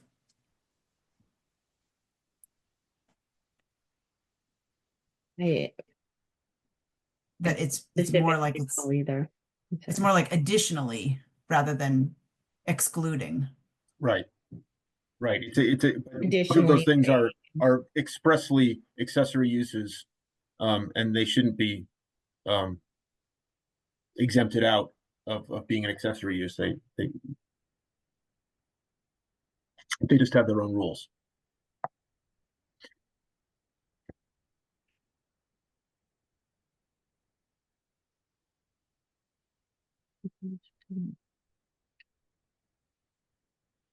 Oh, the other thing was we're referencing apartments, but then later on we're changing apartments to be special permit ADU. So we should be consistent with that terminology. Yeah, there's some. Yeah, you're right. There's some question, and this came up in the email too, about legacy terms. Yeah. And things that might show up on plans, old plans that are no longer defined. Maybe we say for ADUs and special permit ADUs, KA apartment, whatever, give it a formerly known as. Yeah, we had a formerly in here. Let's copy that and put it up above as next to the ADUs, formerly apartments, like that. Yeah, I like that. Okay. For ADUs. formerly.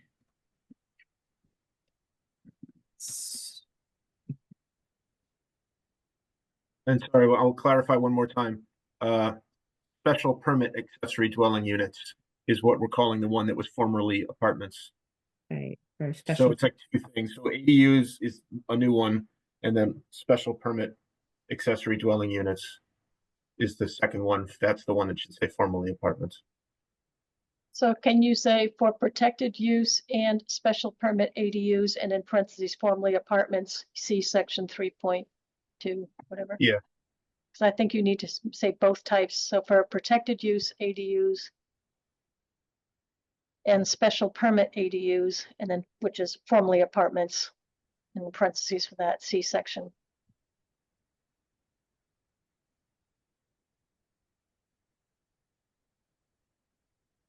so that addresses point A, and I think it does clean up some comments that had been pointed out in some, by some residents. Are there any other, let's see, before I go to resident comments, are there any other planning board comments? Are we comfortable with this?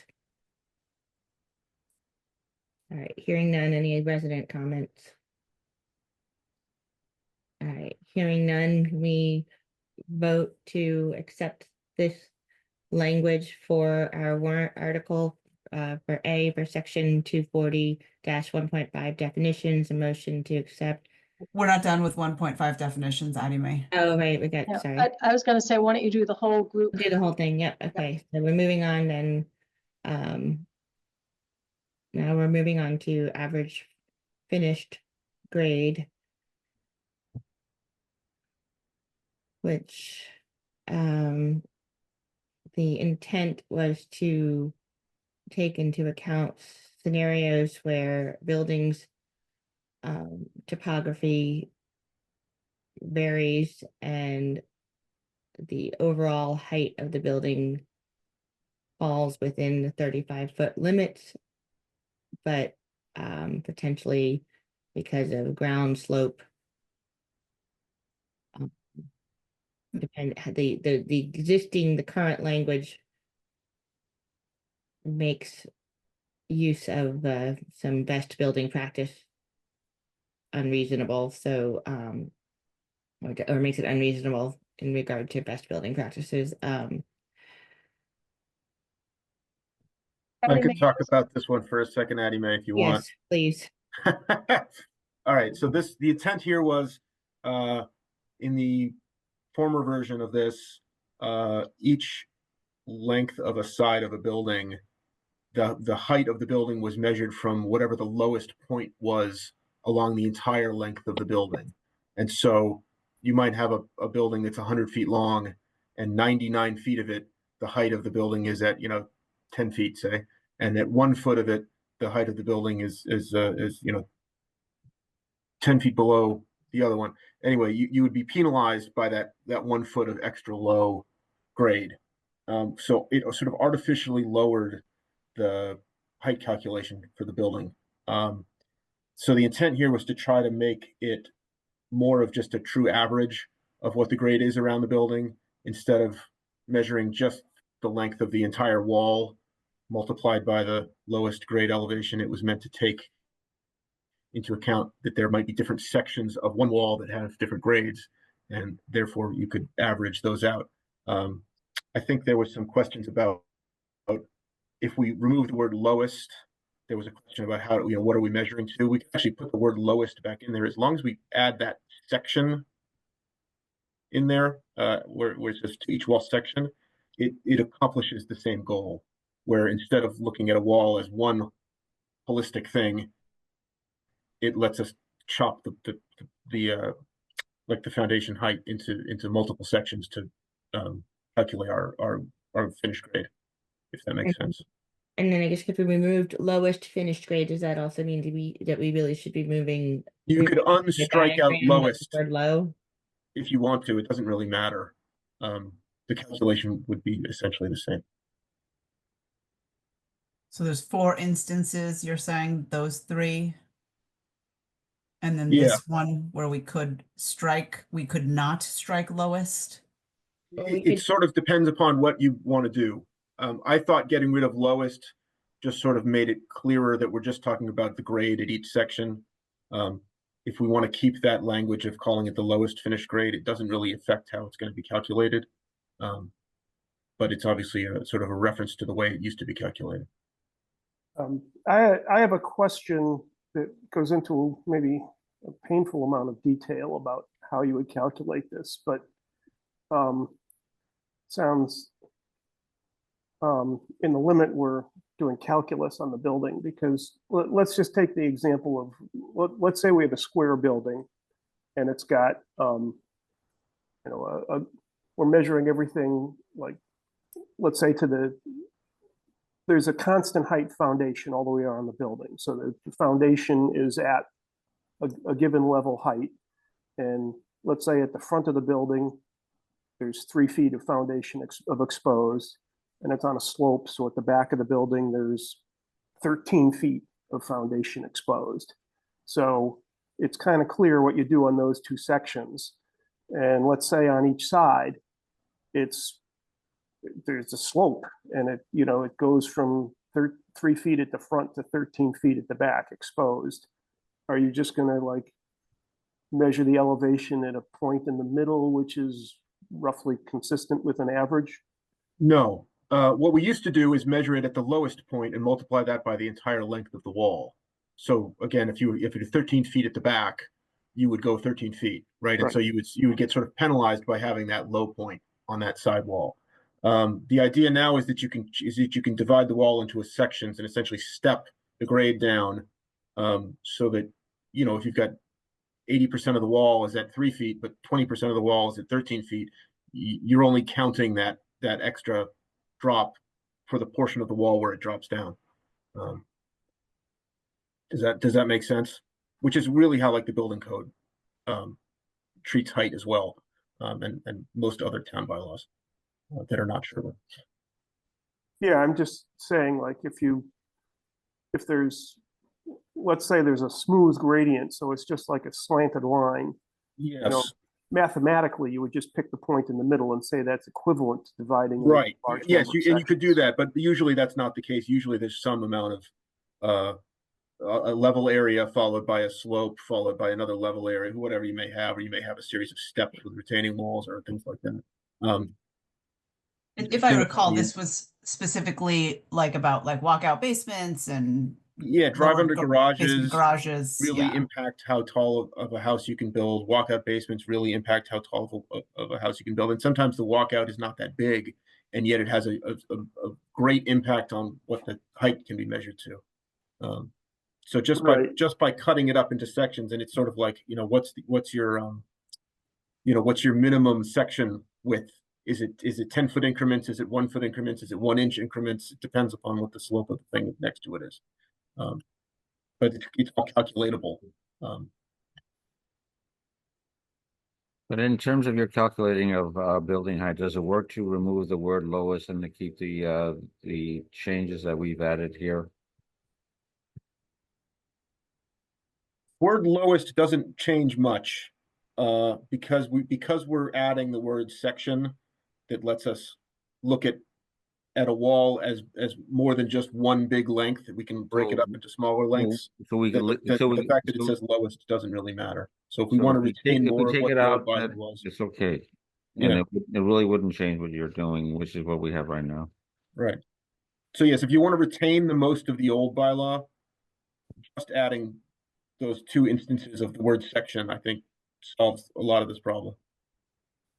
But do you still calculate the low point as part of this calculation in each wall so should this say section as well? It would say, let's see, low point. Yeah, really, it should just say elevation at each wall section. But in this case, it's not the low points. If we're going to keep the lowest, if we're going to keep lowest in there, then it should still, have it say low point at each wall and just add section. Chris, how would you feel about saying section of wall instead of wall section? I'm happy to have it say whatever you want, as long as I don't have to calculate this the way I've been having to do it for 8 years. I think the term wall section could throw it off because that has a different meaning. Sure. Beth, what are they- you able to, Portion of wall, I mean, how, yeah, whatever you think is a term that will not cause a kerfuffle. section of wall?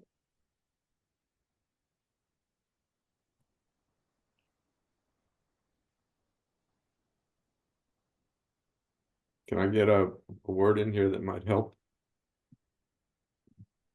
Absolutely. So the issue is that the way the original thing is written, you have to treat the entire wall as a single entity. Yes. And what I think the real intent here is to allow the designer to break the wall up into whatever fragments he wants and then use the lowest height in each fragment for that fragment. And Correct. the language that's as written here doesn't get me there. But Okay. I'm quite familiar with this. Chris and I went through this quite extensively when we were building our riding ring. And you know, the height of the building was close to limits. And so it's you know, I just think you have to sort of say that a wall can be divided into sections and each section is treated in this manner. Right. Planning board, do you want to put a limit on how small those segments can go? Or do you want to let it be up to the engineer? I think it depends on the average grade in that section. Right. So if and how it shifts along that elevation. Yeah.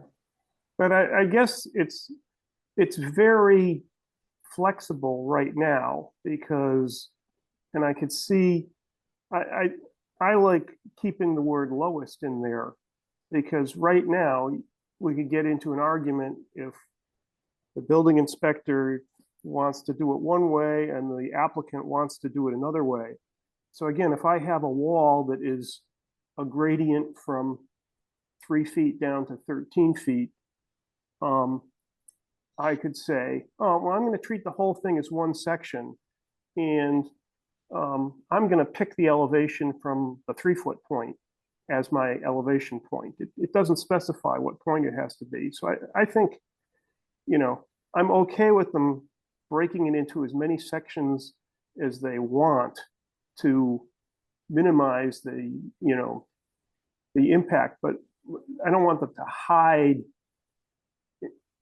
It's basically, if I am an applicant and I have flexibility to do whatever I want in terms of breaking it into sections and picking what I consider to be the elevation of each section as any elevation, a valid point in there, I can do the exact opposite of what Chris talked about, where if I have a good variation in elevation, instead of being penalized by the lowest section, I could stack the deck to say that I'm basically end up choosing the highest point. And I don't think that's the intent. I agree with leaving lowest in there, even though I didn't follow all of that, Rob. I would say the lowest elevation adjacent to each wall section. And I'm okay with leaving it open as to how people divide it up into sections. I would agree with that. So by just inserting the section of wall, does this achieve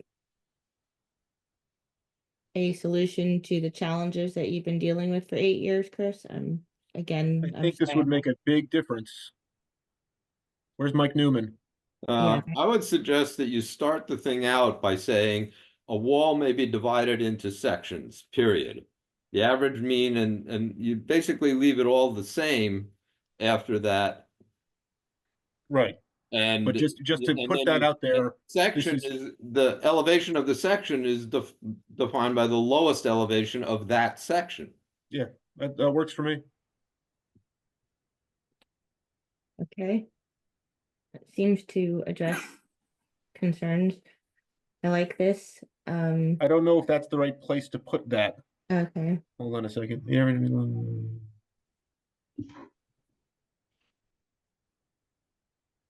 maybe that, Oh. that sentence falls after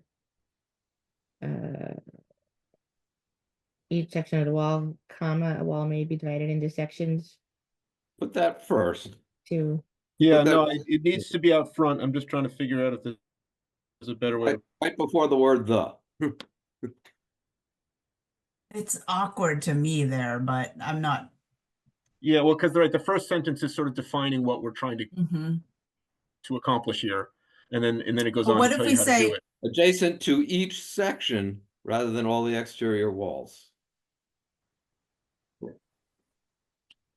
Yeah, all exterior walls of a building. What if we said the mean, what if we said the mean lowest elevation of the ground adjacent to the exterior walls of a building, which may be divided into sections? Change the word walls where you've got it highlighted into sections. Next line down. Oh, The yeah, exterior walls so of the just say, building, the exterior sections of the building. yeah. Well, it would be the sections of exterior walls, right? Yes. Like that? Sure, that's fine. Yep. The other thing that I think you have to change is we now talk about sections, and you weigh each the elevation by the length of its wall section. And then in parens, it says multiplying the elevation in feet by the length of the wall in feet. Or it's just explaining, we said, you've got to change the word wall in there to section. Yep.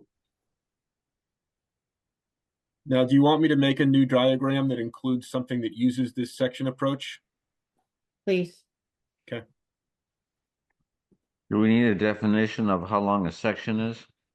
We're going to let the surveyor or engineer determine what works best for their project, I think.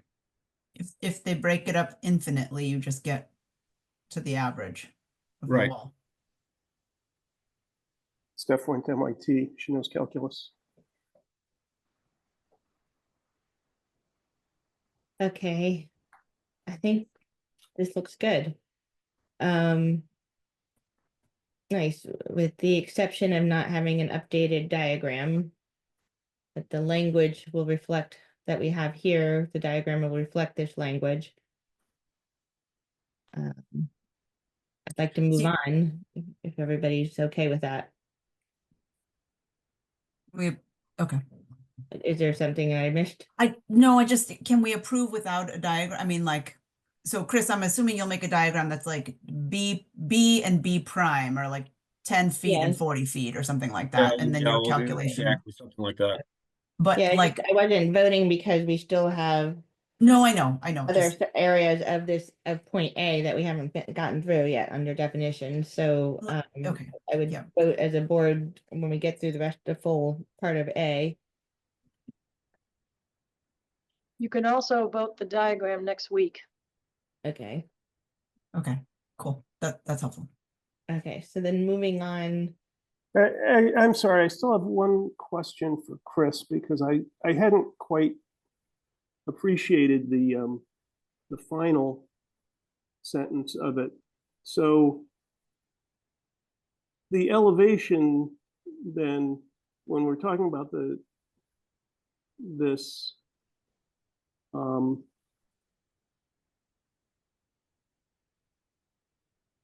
that's just in the beginning, we talk what about standard are we using for grade, right? So it's saying, are we going to use mean sea level as our grade point that we're measuring off of? Or are we going to use some other established elevation that I accept? So it might be, a nail in a tree becomes the baseline grade for how they're measuring. Okay, but the thing I don't understand is that the very beginning, it talks about the elevation of the ground adjacent to the building.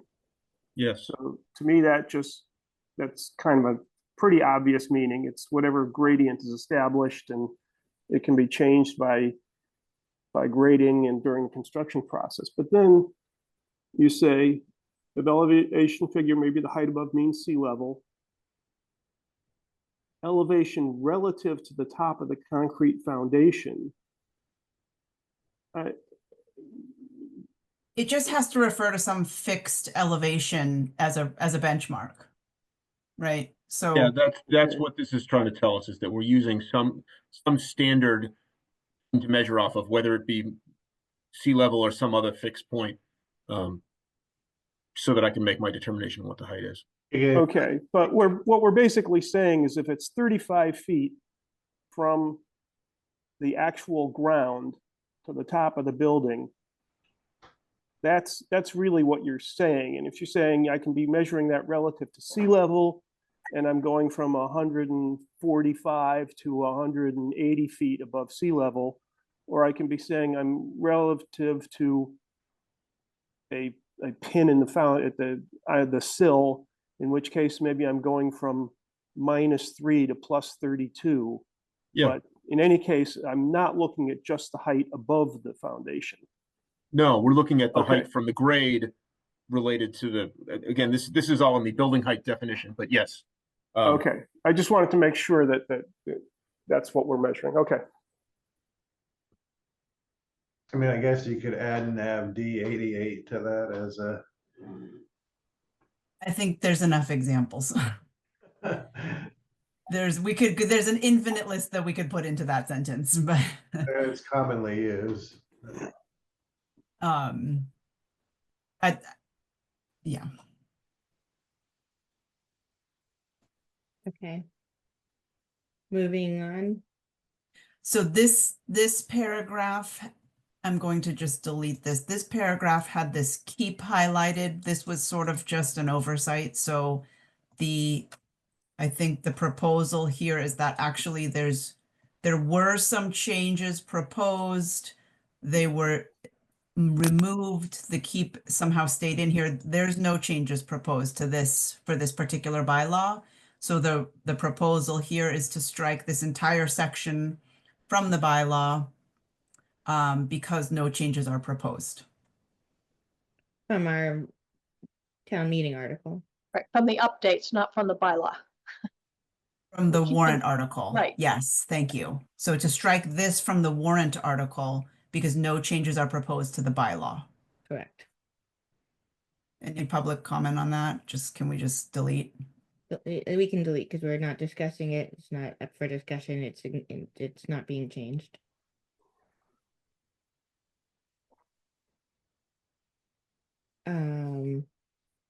Dwelling unit. We are updating the definition of a dwelling unit to be more conforming with general building code and best practices.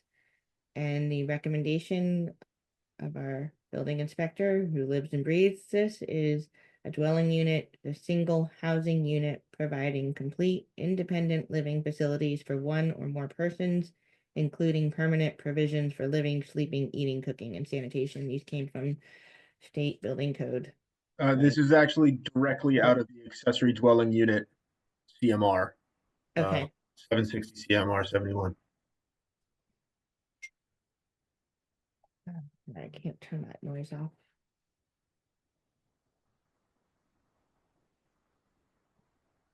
So I don't know that there's should be a lot of discussion on this because this is best practice and we are well served to get in line with standard practice for clarity's sakes.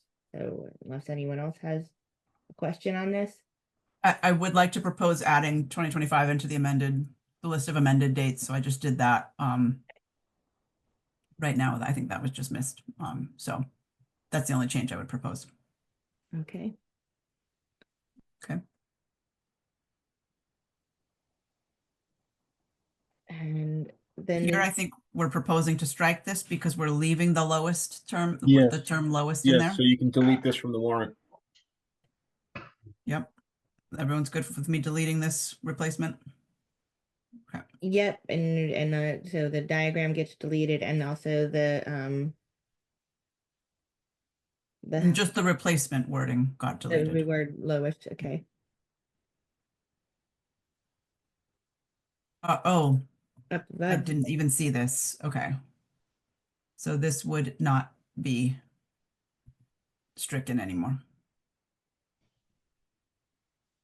Okay, so we won't be changing any of this, correct? So we would just take this, Oh, so this whole, yes, would can go be- away. yes. Yeah. Out of the warrant, we can delete this whole thing from the warrant because Correct. we're not making changes to it anymore. Any objections? It feels like it's getting simpler. And then the housekeeping unit, again, for clarity. We thought about deleting this whole definition, but again, just legacy terms that could show up in plans. Wanted to have a definition in here, so we just are proposing replaced with ADU and apartment. And then do we Oh, need to not replace apartment. with, It's not apartment, so actually we need to strike. Special permit ADU. Yep, thank you. Protected use ADU. And special permit ADU.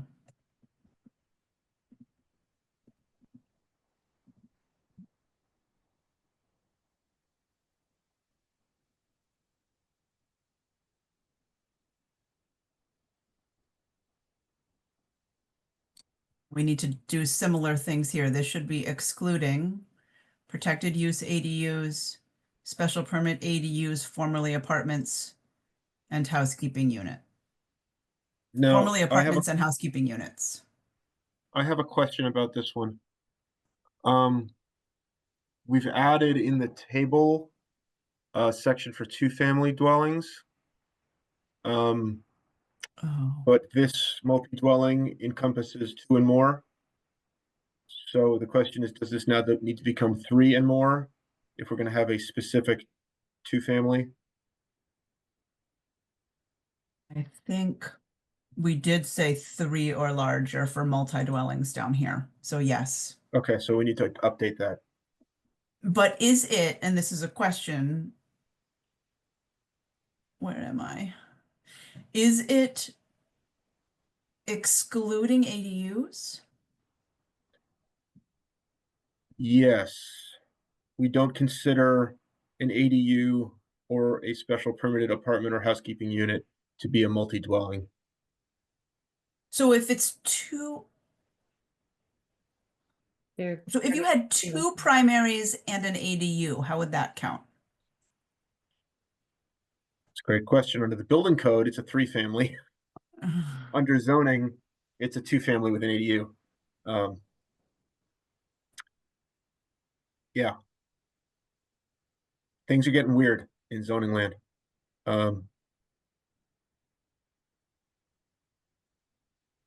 But for zoning purposes, the ADU is not supposed to count like a full dwelling unit. It's always supposed to be an accessory.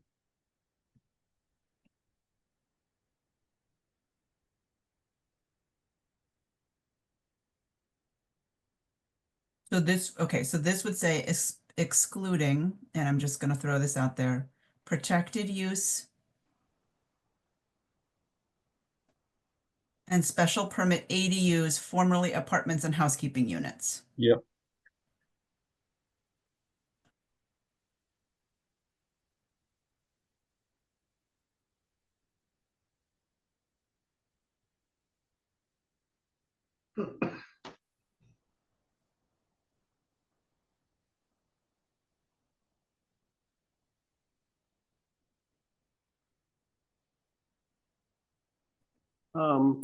I'm not sure where all these terms are used, but if we're saying we now have single family,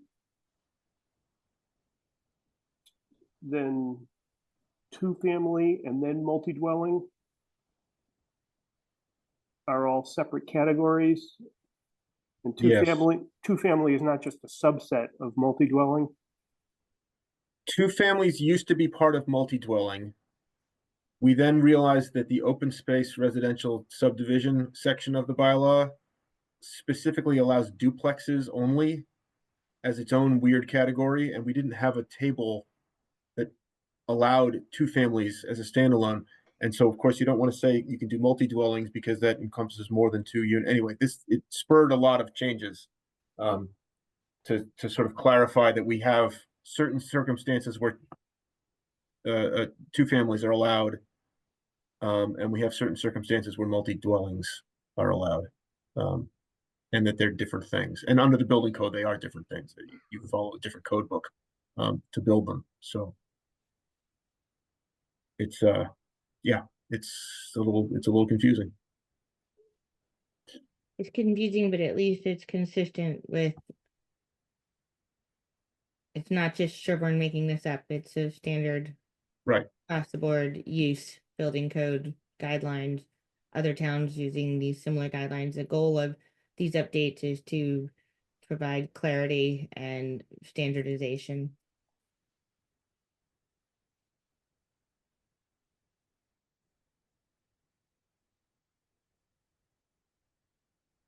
So moving on. Structure. The again, in order to bring it up to standards with building code, is changing the 6 feet limit to 7 feet. And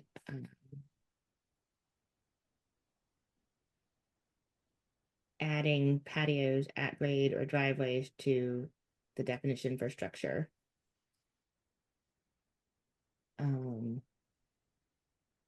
There was some question about what does at grade mean.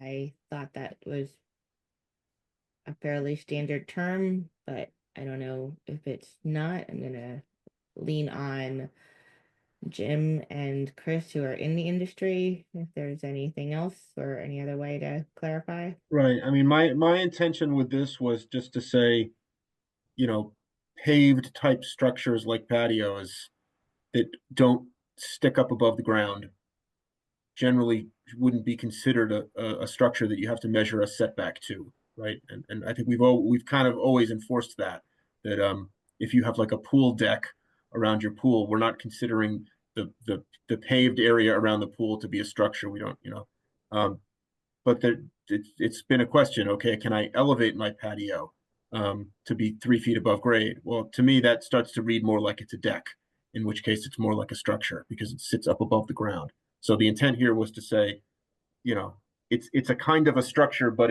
it's flat, right? It doesn't project above the ground at all. If there's a better way to say that, please write it in there. Or you could say vertical and horizontal construction, break it Right.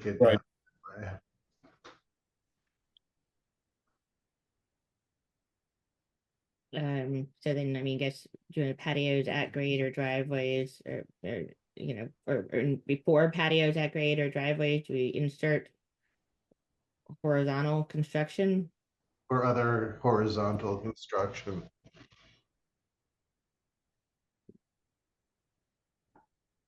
So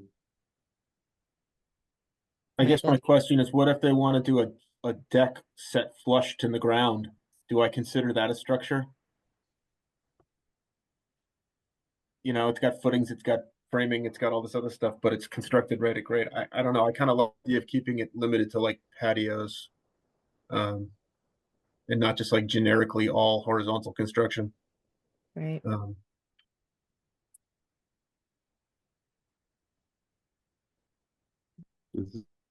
Does this mean my chicken coop at 8 feet high enclosure is a structure? It is a structure. Yeah. It's exempt for a number of other reasons. From like big setbacks and things. But yeah, I mean, any assembly of materials in our bylaw is considered a structure. It's pretty inclusive. Well, according to this, if it was only 7 feet high, it wouldn't be. No, it only excludes fences and walls 7 feet in height. Well, the chicken coop I'm thinking about is just fencing and fencing over the top to keep the predators Yeah, out. got it. Yeah, so in that case, I treat those just like it's a fence. If you had a roof on it, then it would be like a little structure. Yeah, it's not a roof. It's just a chicken wire Right. top. It's got a chicken wire top. Then yes, for those, I treat them as if they are a fence. In case anyone cares. Can we move on from this one? Yeah, I think move on. I mean, I think, yes, maybe some are not happy still, but I think we need to move on. Do All we right, want to so go let's to, go, can we, how was our planning board feel about a motion to accept the changes to the definitions? It's not section A, but it's, what are we, 1.5, 4.5? 240-1.5 definitions as with proposed with a revised with a figure. revised illustration. Question, I see, I'm not sure if we're considering the next page now, but I understand now what Chris was saying. I'm looking at the table of use regulations. We're not there yet. We're on We're not there, definitions. okay. Just on A, definitions.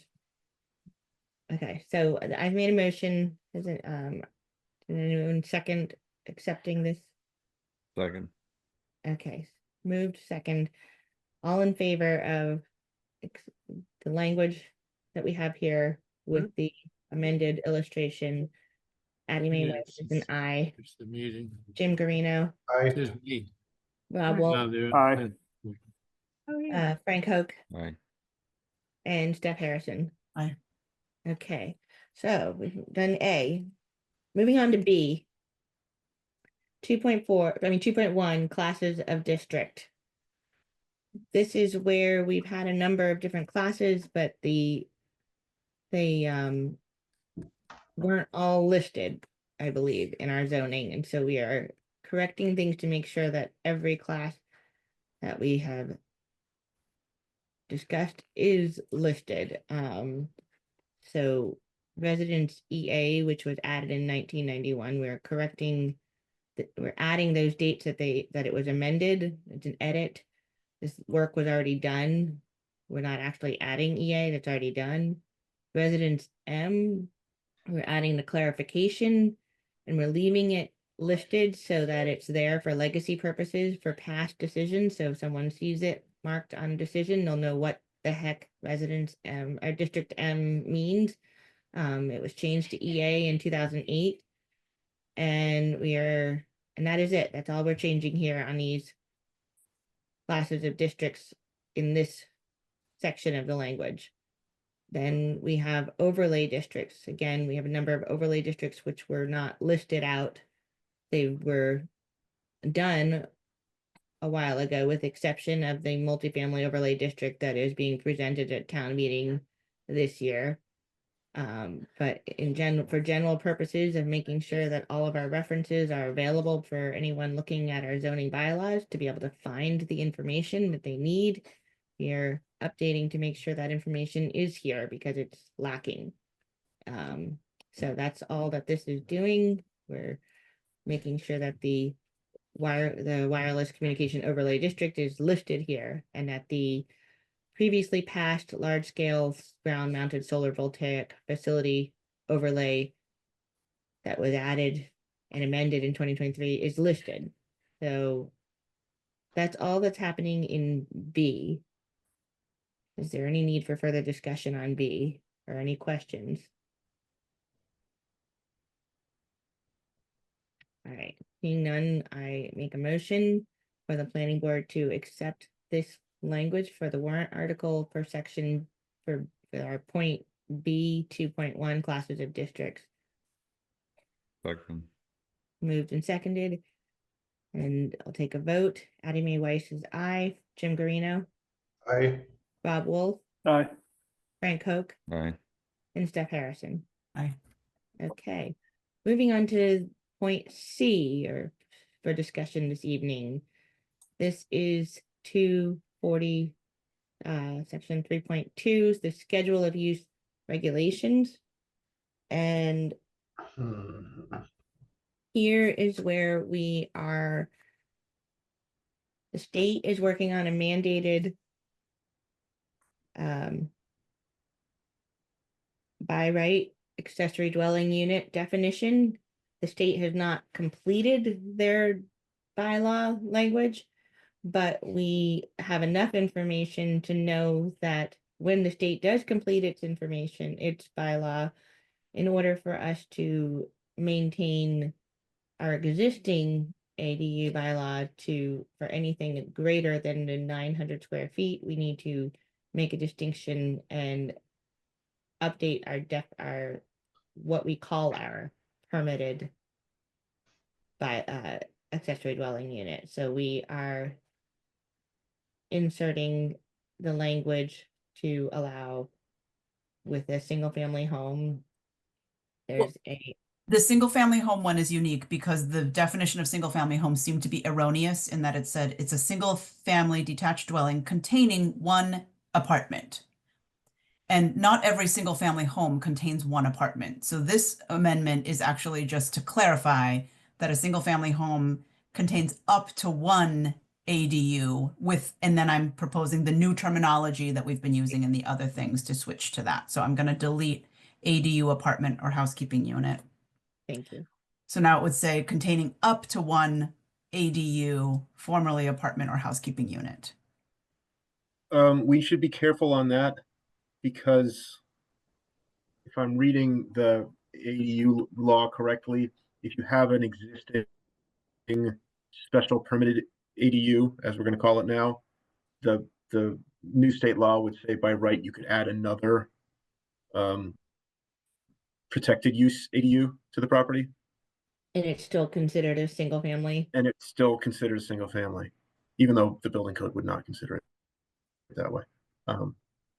So I wonder if there's a way to just say single family detached dwelling containing.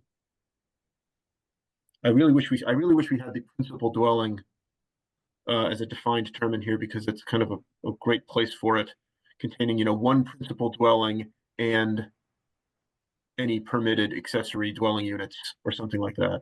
In which case it would be a little flexible for how many you could have depending upon what your situation was.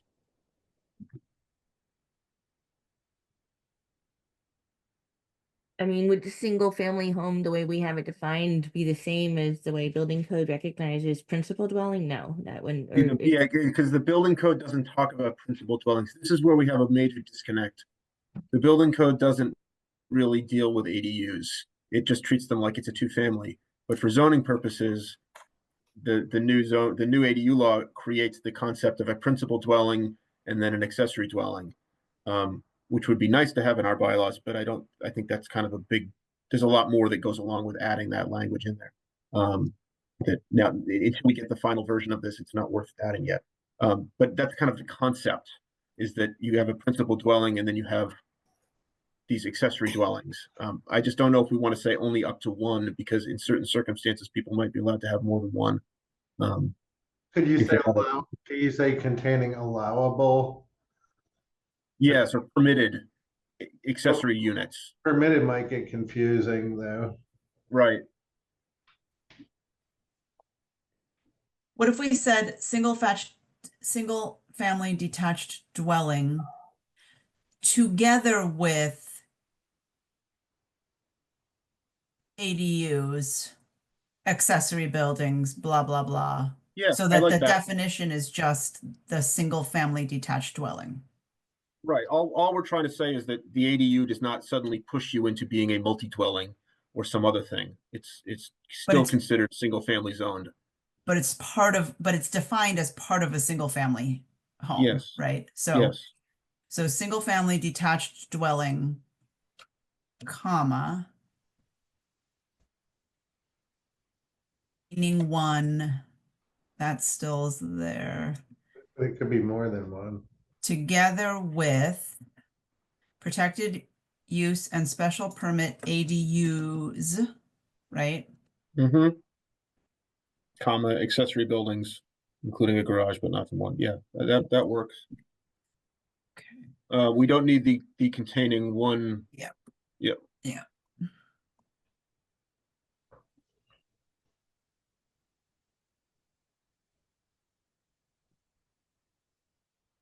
Nice.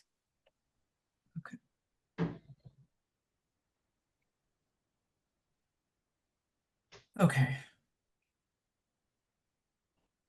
Yeah, that looks good.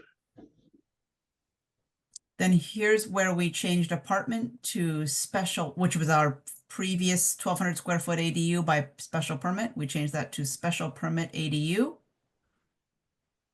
Right. Define it as for units larger than protected use ADUs, but less than 1,200 square feet. So basically 900 to 1,200 square feet. 901, but yeah. Right. I don't know what this 8 is from. If you want to look at the, let's see, 3.2. 3.2. I think it's C8.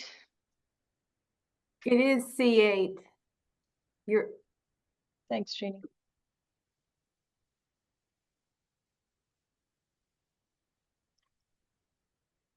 Sorry, what's that? 3.2?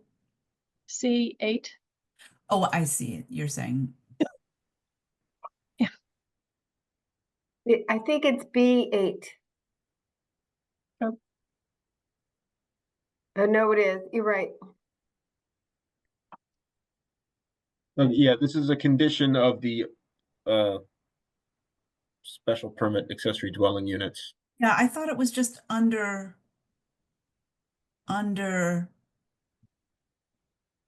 apartment. You got it right there. It's 3.2 Oh, to number 8.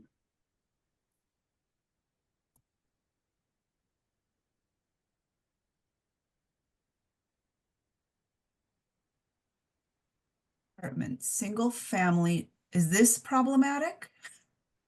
Yeah, that's not well conceived.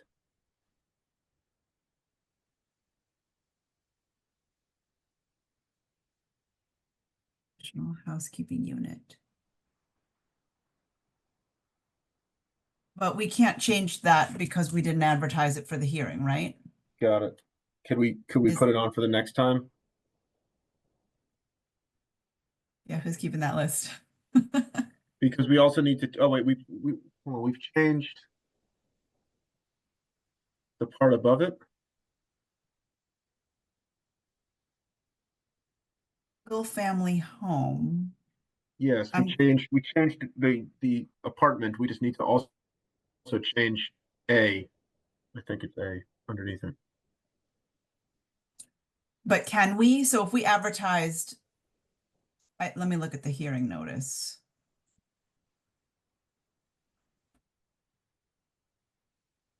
Use apartments. 2A and 2A8. Is that right? 2A and 2A8. So we did not 2A. We do 2A. Oh. 3.2 2A apartments.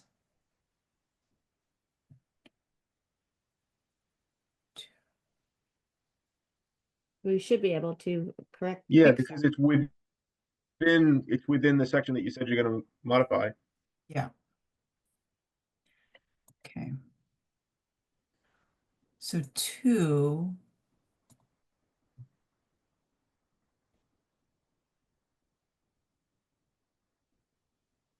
Two A, that I wonder, 2A, we don't have proposed changes to. I think we're adding a whole section to A, whereas this is like 2 parentheses A. Does that make sense? No, this hearing We have notice an though A. said 2A and it also said 2A. Oh yeah.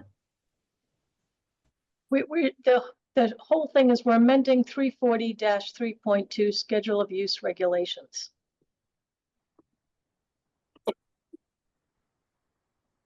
Right, I agree. Does that mean we can do anything in 3.2? You could argue as you come through that we are looking at it, we listed out more specifics because you have to give general, I mean, you have to give some things, but the goal was that we highlighted that section that we're amending. I mean, is that? And we did say 2A. We did, Yeah, you we did did say 2A. explicitly. Yep. So can we Okay. fix that one sentence? And then Sorry, I didn't catch that, Addie Mae.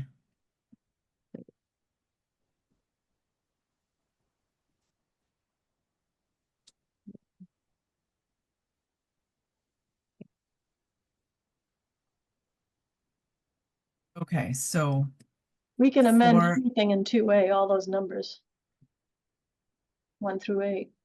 but we need to amend 2A itself, single Yes. family detached. We can amend 2A itself.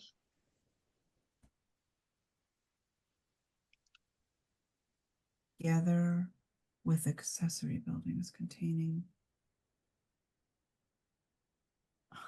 I don't even know what this is trying to say. An apartment is a detached dwelling, which we have said. Oh, an apartment is being defined as only allowable in a single family home. Right.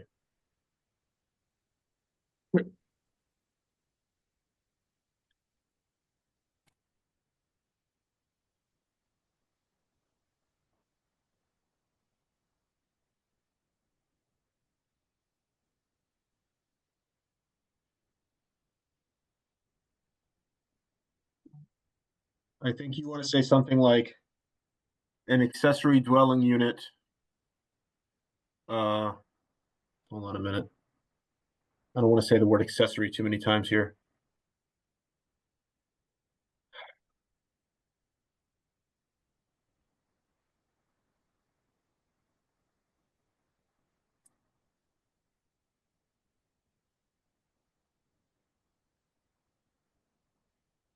Yeah, we can't define the ADU as an ADU.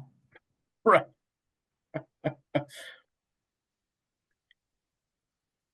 Can we use your definition of single family? No, it only just sort of points to the ADU and special No, permit ADU. this one, sorry, the Oh. dwelling unit definition. We could use that, yeah. This piece of it, right? So it's not a single housing unit, it's an accessory housing unit. Yeah, you could say it's accessory to a single family dwelling. Do we, is I single think family? that's how I would write that, is to say it's that thing, it's a dwelling unit accessory to a single family unit or a single family dwelling. And then the part where it says it's either contained within the existing building or in an accessory structure. The dwelling unit providing complete independent no, we already defined dwelling unit. No, but we defined dwelling unit as a housing unit. Yeah, okay. So Yeah. we could say dwelling unit.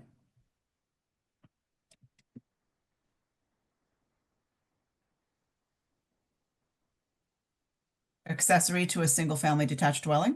Does that Yep. work? I don't know why it says together with accessory buildings. I don't think that makes any difference at all.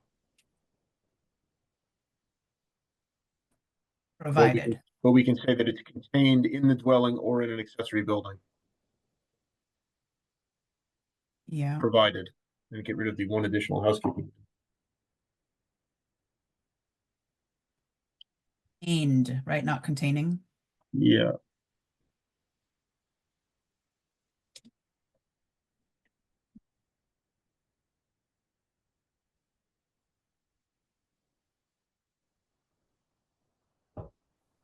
Or in an accessory building.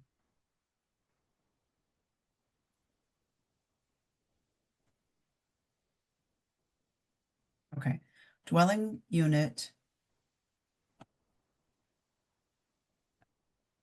This we added. Why don't we say something like one additional dwelling unit?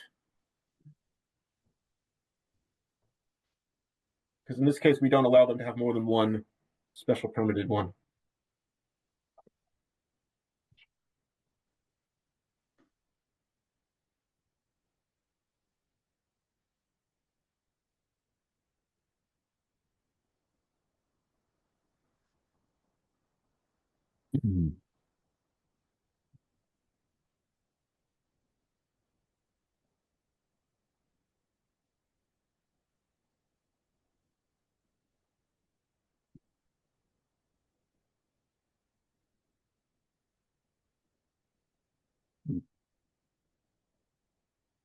Okay.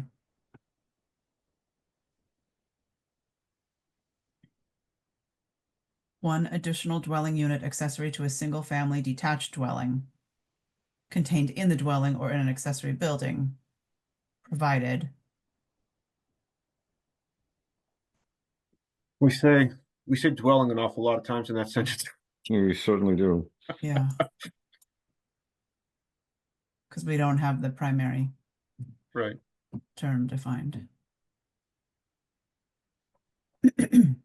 We could say single family home, because that's in the Yes, or definition. residence or something like that. Yes. Well, we have single family home here. Perfect. Let's do that.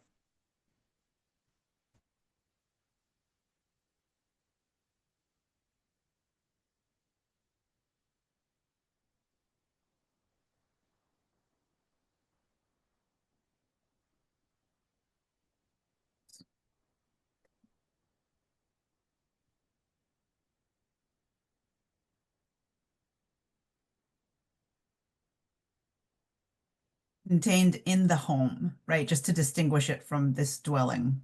Yeah. Contained in the home or in an accessory building, just to tie it to this piece. I think. Do we want to say within, or do we like in? Yes. Yes.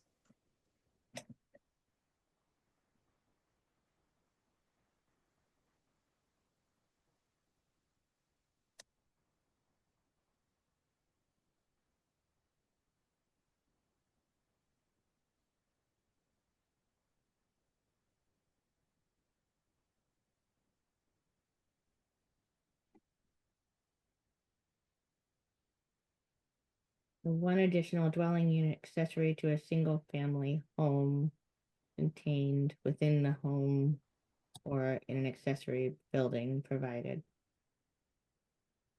And then we keep the whole list of conditions. Yep. So- Including number 8, which Right. were just, On number 8, there was a suggestion that we word it in the positive instead of saying may not be rented for terms of less than 30 days, to switch it to may only be rented or licensed for occupancy for terms of 30 days or longer. The comment was that this is more inclusive. yeah, it's a good comment.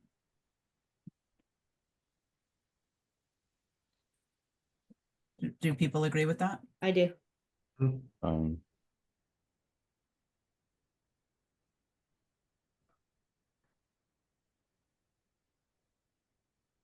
May only be rented or licensed for occupancy terms of 30 days or more. oh, we just do more than 30 days. 30 days or longer, yeah.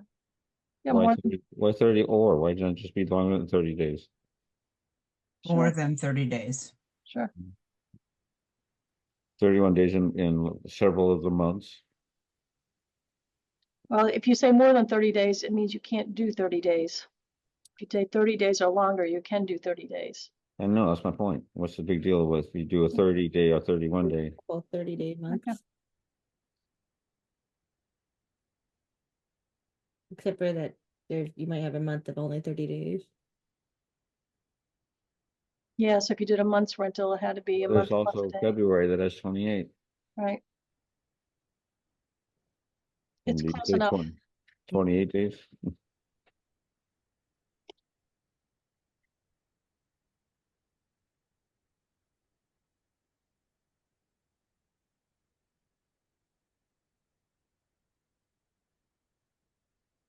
Okay. Then we added protected use ADU, and this is the state ADU law. Correct. Right. And the suggestion here was we should also put in the short-term rental language the same way.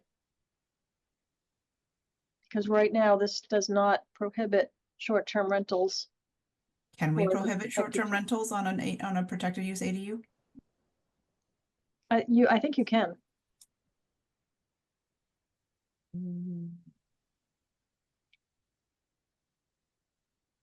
I think all the guidelines allow that we can say no short-term rentals. Chris, was that what your understanding was? So I'm just hold on. I'm reading their rules. Municipalities may establish restrictions and prohibitions on the short-term rental of protected use ADUs pursuant to MGL 64G. So Great. yeah, Done. it's within our purview to say not for short-term rentals.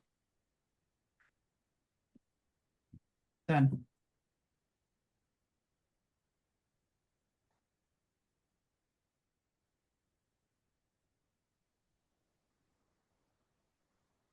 Okay. Attached or detached?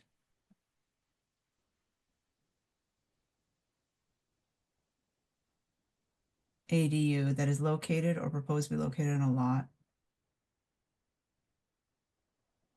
in a single family residential. That's not true, right? Isn't it in all zoning districts? This is language directly from the states. Yes, they're saying Craig. it's for only single family residents. Okay. It just happens that in no- Sherborn, every zoning district allows single-family residential use. So it goes across the board in Sherborn. Right. And this is what I think I heard you say earlier, Chris, is no other protected use ADU is located on said lot. Correct, but if you have a special permitted ADU already there, then you're still open to this protected use ADU as an option, as an Right, addition. so shouldn't this say protected use ADU right here? Yeah. Probably. Let's see. No, their language only has it one ADU may qualify as a protected. Yeah, I think this is a direct quote from. Okay, I Okay. can leave it if it's a direct quote. Yeah, You can have a protected use and a special permit, but not two special permit. right, and also not to protected use. Yep. Okay. Their latest regulations tweaked that language a bit, but it's the same because that was the first version of their guidelines. Yeah, they've officially published one January 17th. Yep. So let's just make sure it's whatever we say is exactly what they say there. So what they say, because I'm looking at it, an attached or detached ADU that is located or is proposed to be located on a lot in a single-family residential zoning district and is protected by MGL C40A Section 3, provided that only one ADU on a lot may qualify as a protected use ADU. An ADU that is non-conforming to zoning shall still qualify as a protected use ADU if it otherwise meets this definition. So that's different. Our than what larger we ones have. don't. That's different than what we have. Right, Longer so than what we have. Can you put that language in the chat? Can you copy it in?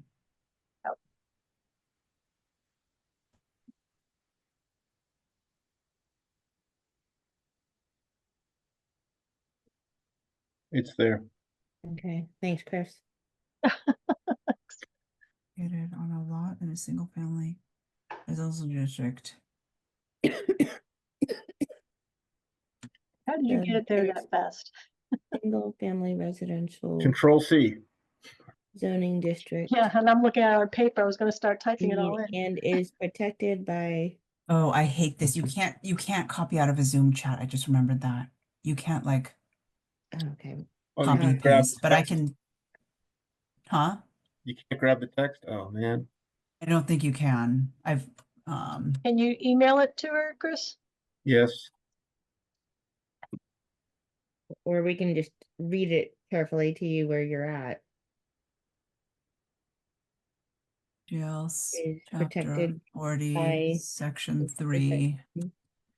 Provided Provided that that- only It's coming to your one, email, Steph, the Sherburne email. only one ADU My on okay. a I lot just heard may it come in. qualify as a protected use ADU. It's all right. I just heard it come in.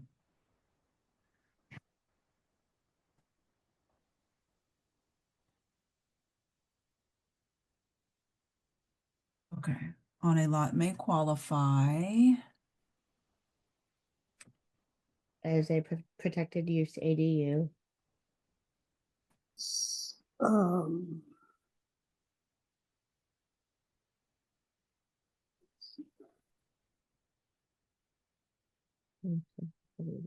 Okay, yep. So then we would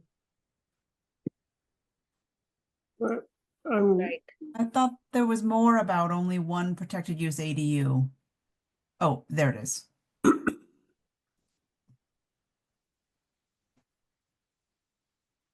Everyone, in the interest of time, let's see if we can just get through C and then probably have to call it a night.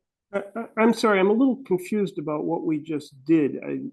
And I may be totally wrong, but I'm under the impression that the original proposed language, my interpretation of it, it would only allow one ADU on a lot, Yes, but the which state could be either issued, type.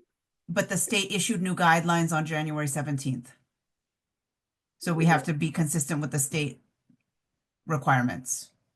And And you can have more than one ADU, Rob, but only one is a protected use. A second one would require a special permit, regardless of the size. right, but if you, Oh, what you you're guys- basically saying, I think here, it's basically saying is if I have a single family residence and I build a protected use ADU on it,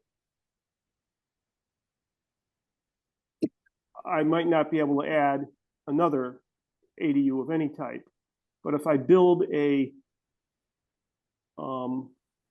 Special permit ADU. special permit ADU, it still allows me to add a second protected use ADU on top of that. No, it's still, if you built a protected use one, you can still add a second one. And it said here that only one ADU may qualify as a protected use. The other ones are not a qualified protected use. You need a special permit. So if you build your first one as a protected use, you can add another one, but it's not going to be the one that you get without a permit. Right, but I'm asking about the other, I mean,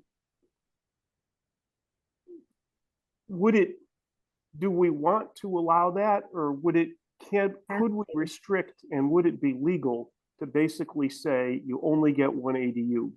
We can't. You can't You restrict can't it. do that. Really? No, This is- because if they put a large one in, you can't say, well, now you can't put in a by right one. You have to be able to do that. Protected use just means by right, right? By the state. So this is the state's definition of what we are required to allow. And we're just lifting that definition and putting it right into Yeah. our bylaws. Yeah, it seems odd because a special permit ADU is, in a sense, it's a superset of what you could do with a protected use one. So, it can be bigger. Well, it will be bigger. And so the question is, why does, I don't know, it seems odd to me that you couldn't limit it that way, but I guess if you can't. Okay. It is odd, but it's not by right. And I mean, the purpose of this bylaw is to build more ADUs, right? To enable building of more ADUs, i.e. affordable house, like smaller housing. The state's bylaw, yeah. Yeah. So they're trying to incentivize the building of ADUs. Right. Realize I guess what you can go ahead and tell me that I'm just saying something that is incompatible with what the state wants, and then I'll shut up. But I guess what I'm saying is it would seem reasonable to me to say that, okay, you can put an ADU on any lot, and if it's up to 900 square feet, it's totally by right. And if you want to go over that size, we may or may not let you do it by a special permit. But it's not clear to me why building a bigger ADU should still allow putting a second one in there. But if you say we have to allow that, I guess I'll believe it. I mean, the only other option would have been to delete the special permitted ADU and just allow protected use ADUs, in which case you're down to now one ADU except for the people that have pre-existing apartment special permits. You're limited to 900 square feet. Right, you're limited to 900 square feet then, but we didn't want to wipe out the previous bylaw that allowed the special permitted ADUs because, you know, they're number one, there's a lot of them in town already. And so it would be kind of a problem to pull that out. But it just gives people some flexibility. I mean, the other thing is in Sherborn, this is going to be a very limited option for people just because of septic. So even though the zoning allows it, how many people have enough extra septic capacity to have two other houses on their property? I don't see a big rush coming in that's going to say suddenly we're going to be building, you know, 2 extra housing units on every property. Other towns, sure. But Can we go back up You know. to this and say other than protected use ADUs and less than 1,200 square feet?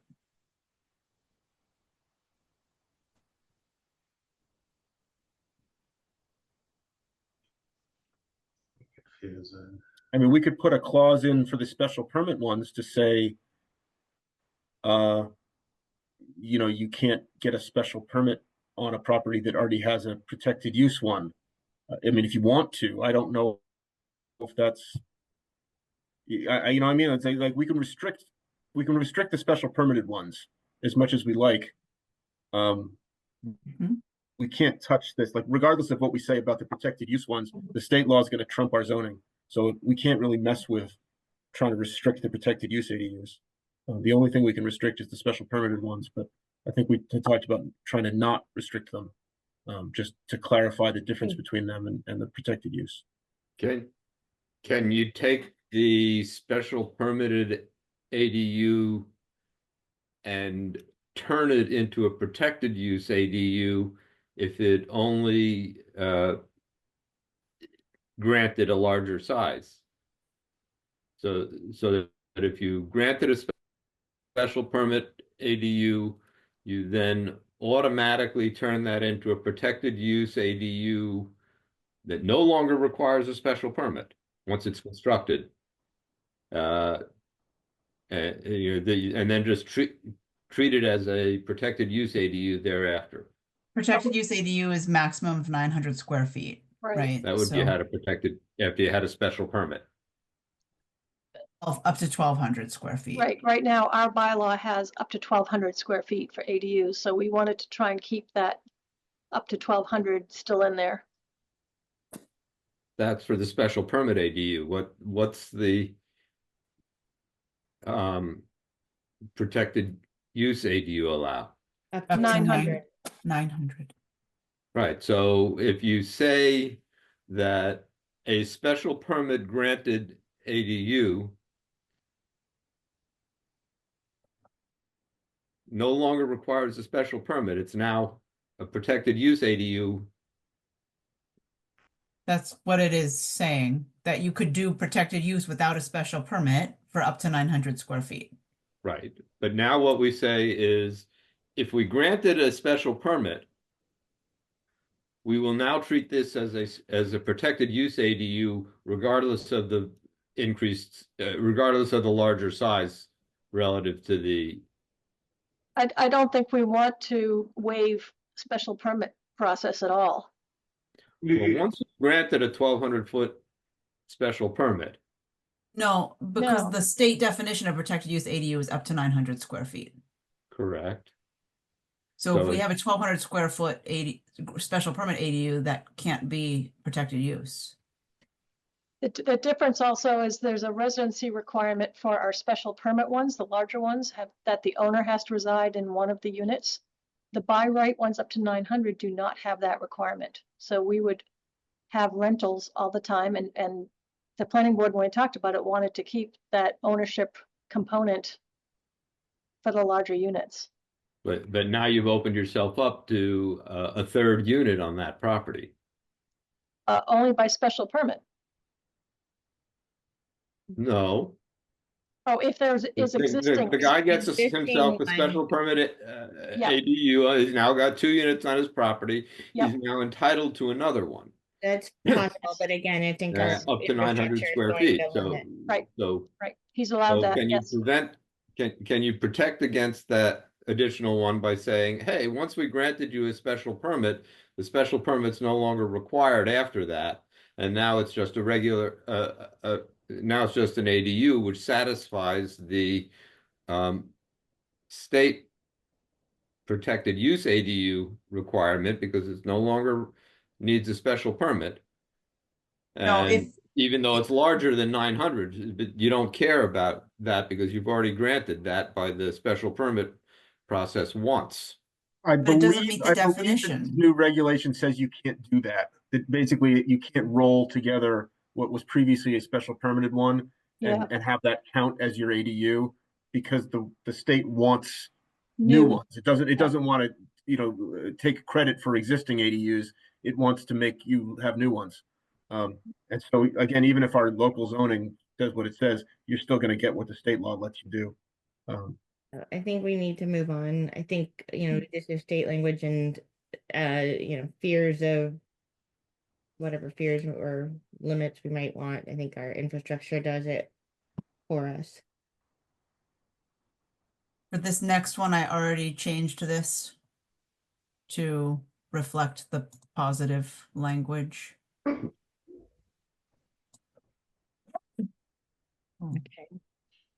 And then professional occupation.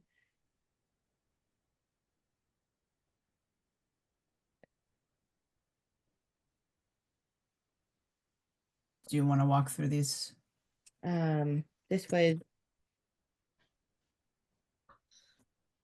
this was the commercial vehicle. Sorry, it's been so long since we've discussed this one. This was to allow for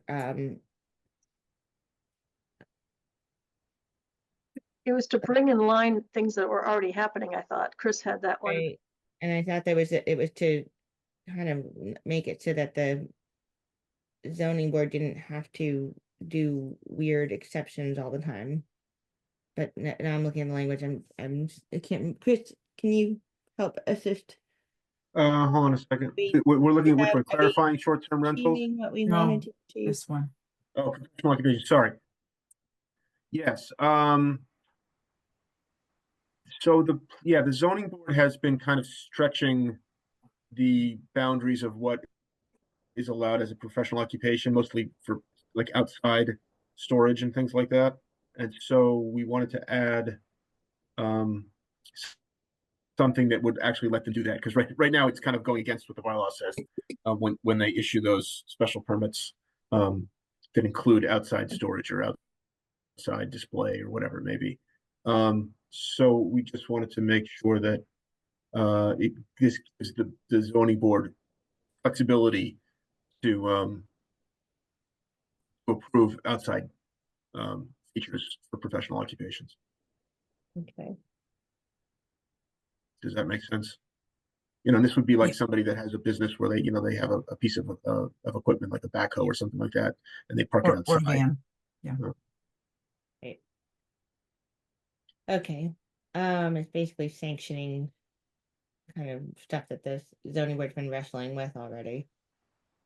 And then 14 is dealing with the update to the related to the Dover Amendment for permissive uses.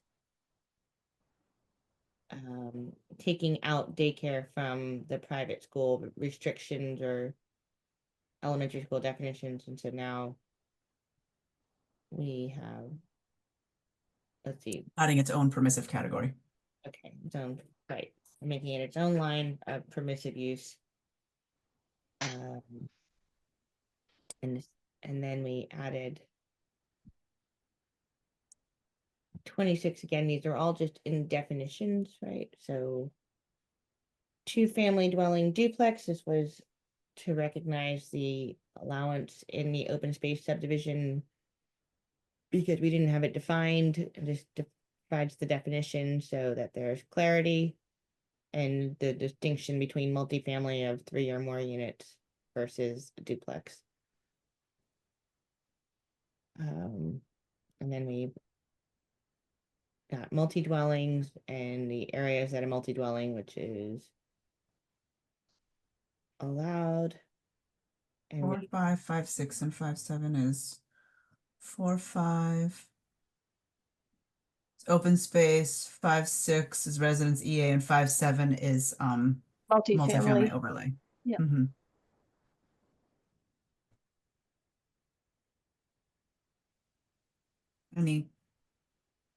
Let's go to the use table because that's all the same stuff put into tabular format.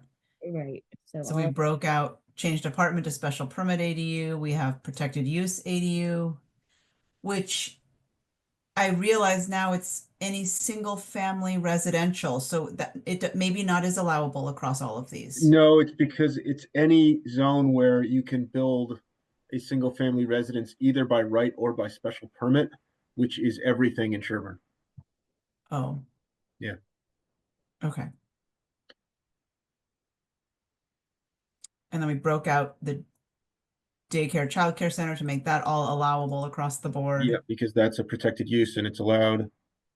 We need to add a footnote where we've picked up that OS for two-family dwellings.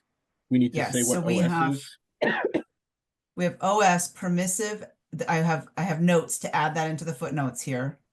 Okay. OS equals permissive as otherwise provided in 4.5, which is open space division, Yep. open Yep. space subdivision. So I will add that in here. And then we also need to add this star that's on multi-dwellings. Permissive as otherwise provided in EA or multifamily overlay.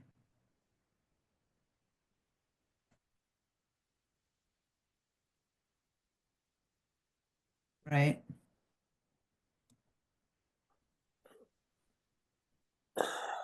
Multi-dwellings only come into play in EA or MOD.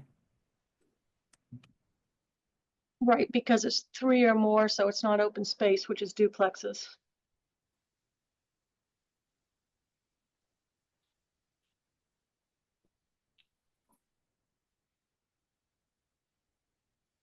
So that's the changes to the table.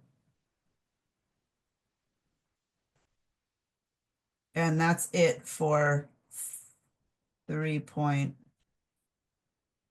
where are we even? 3.2. We finished C, right? That's what yep, that's what I meant, 3.2. And then we go to D. So is it okay if we just call it Yes. vote C? Yeah, And I think we then- need to call it. Yep, accept okay, so motion to accept the amended language for the warrant for point C, section 240-3.2.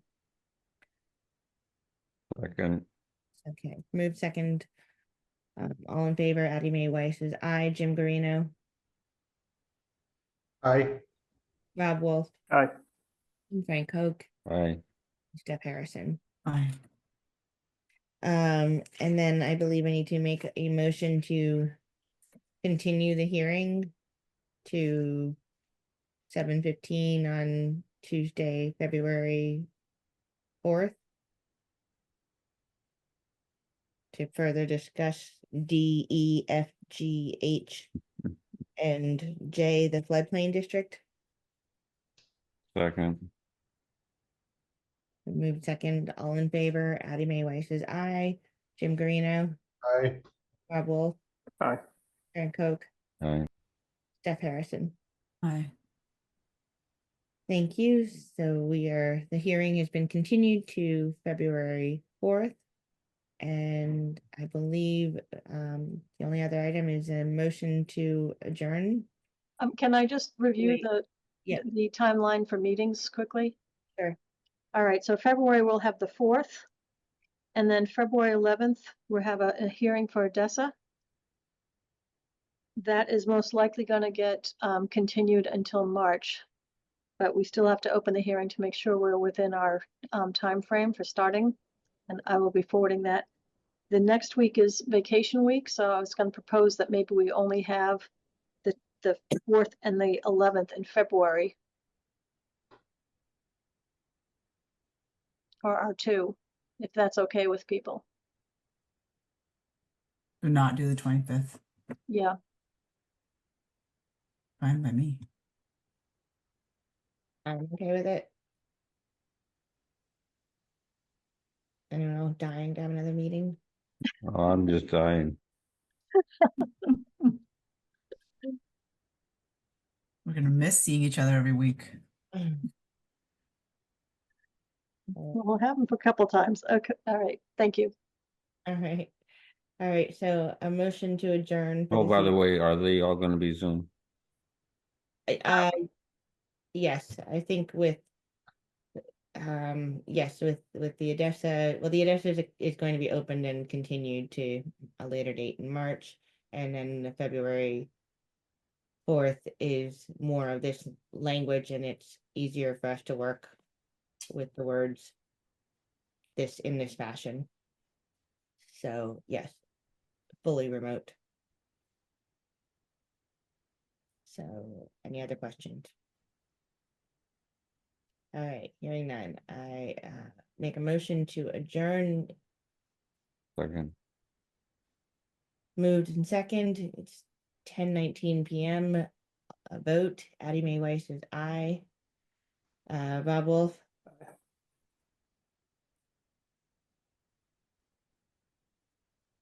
Gotta wake everyone up.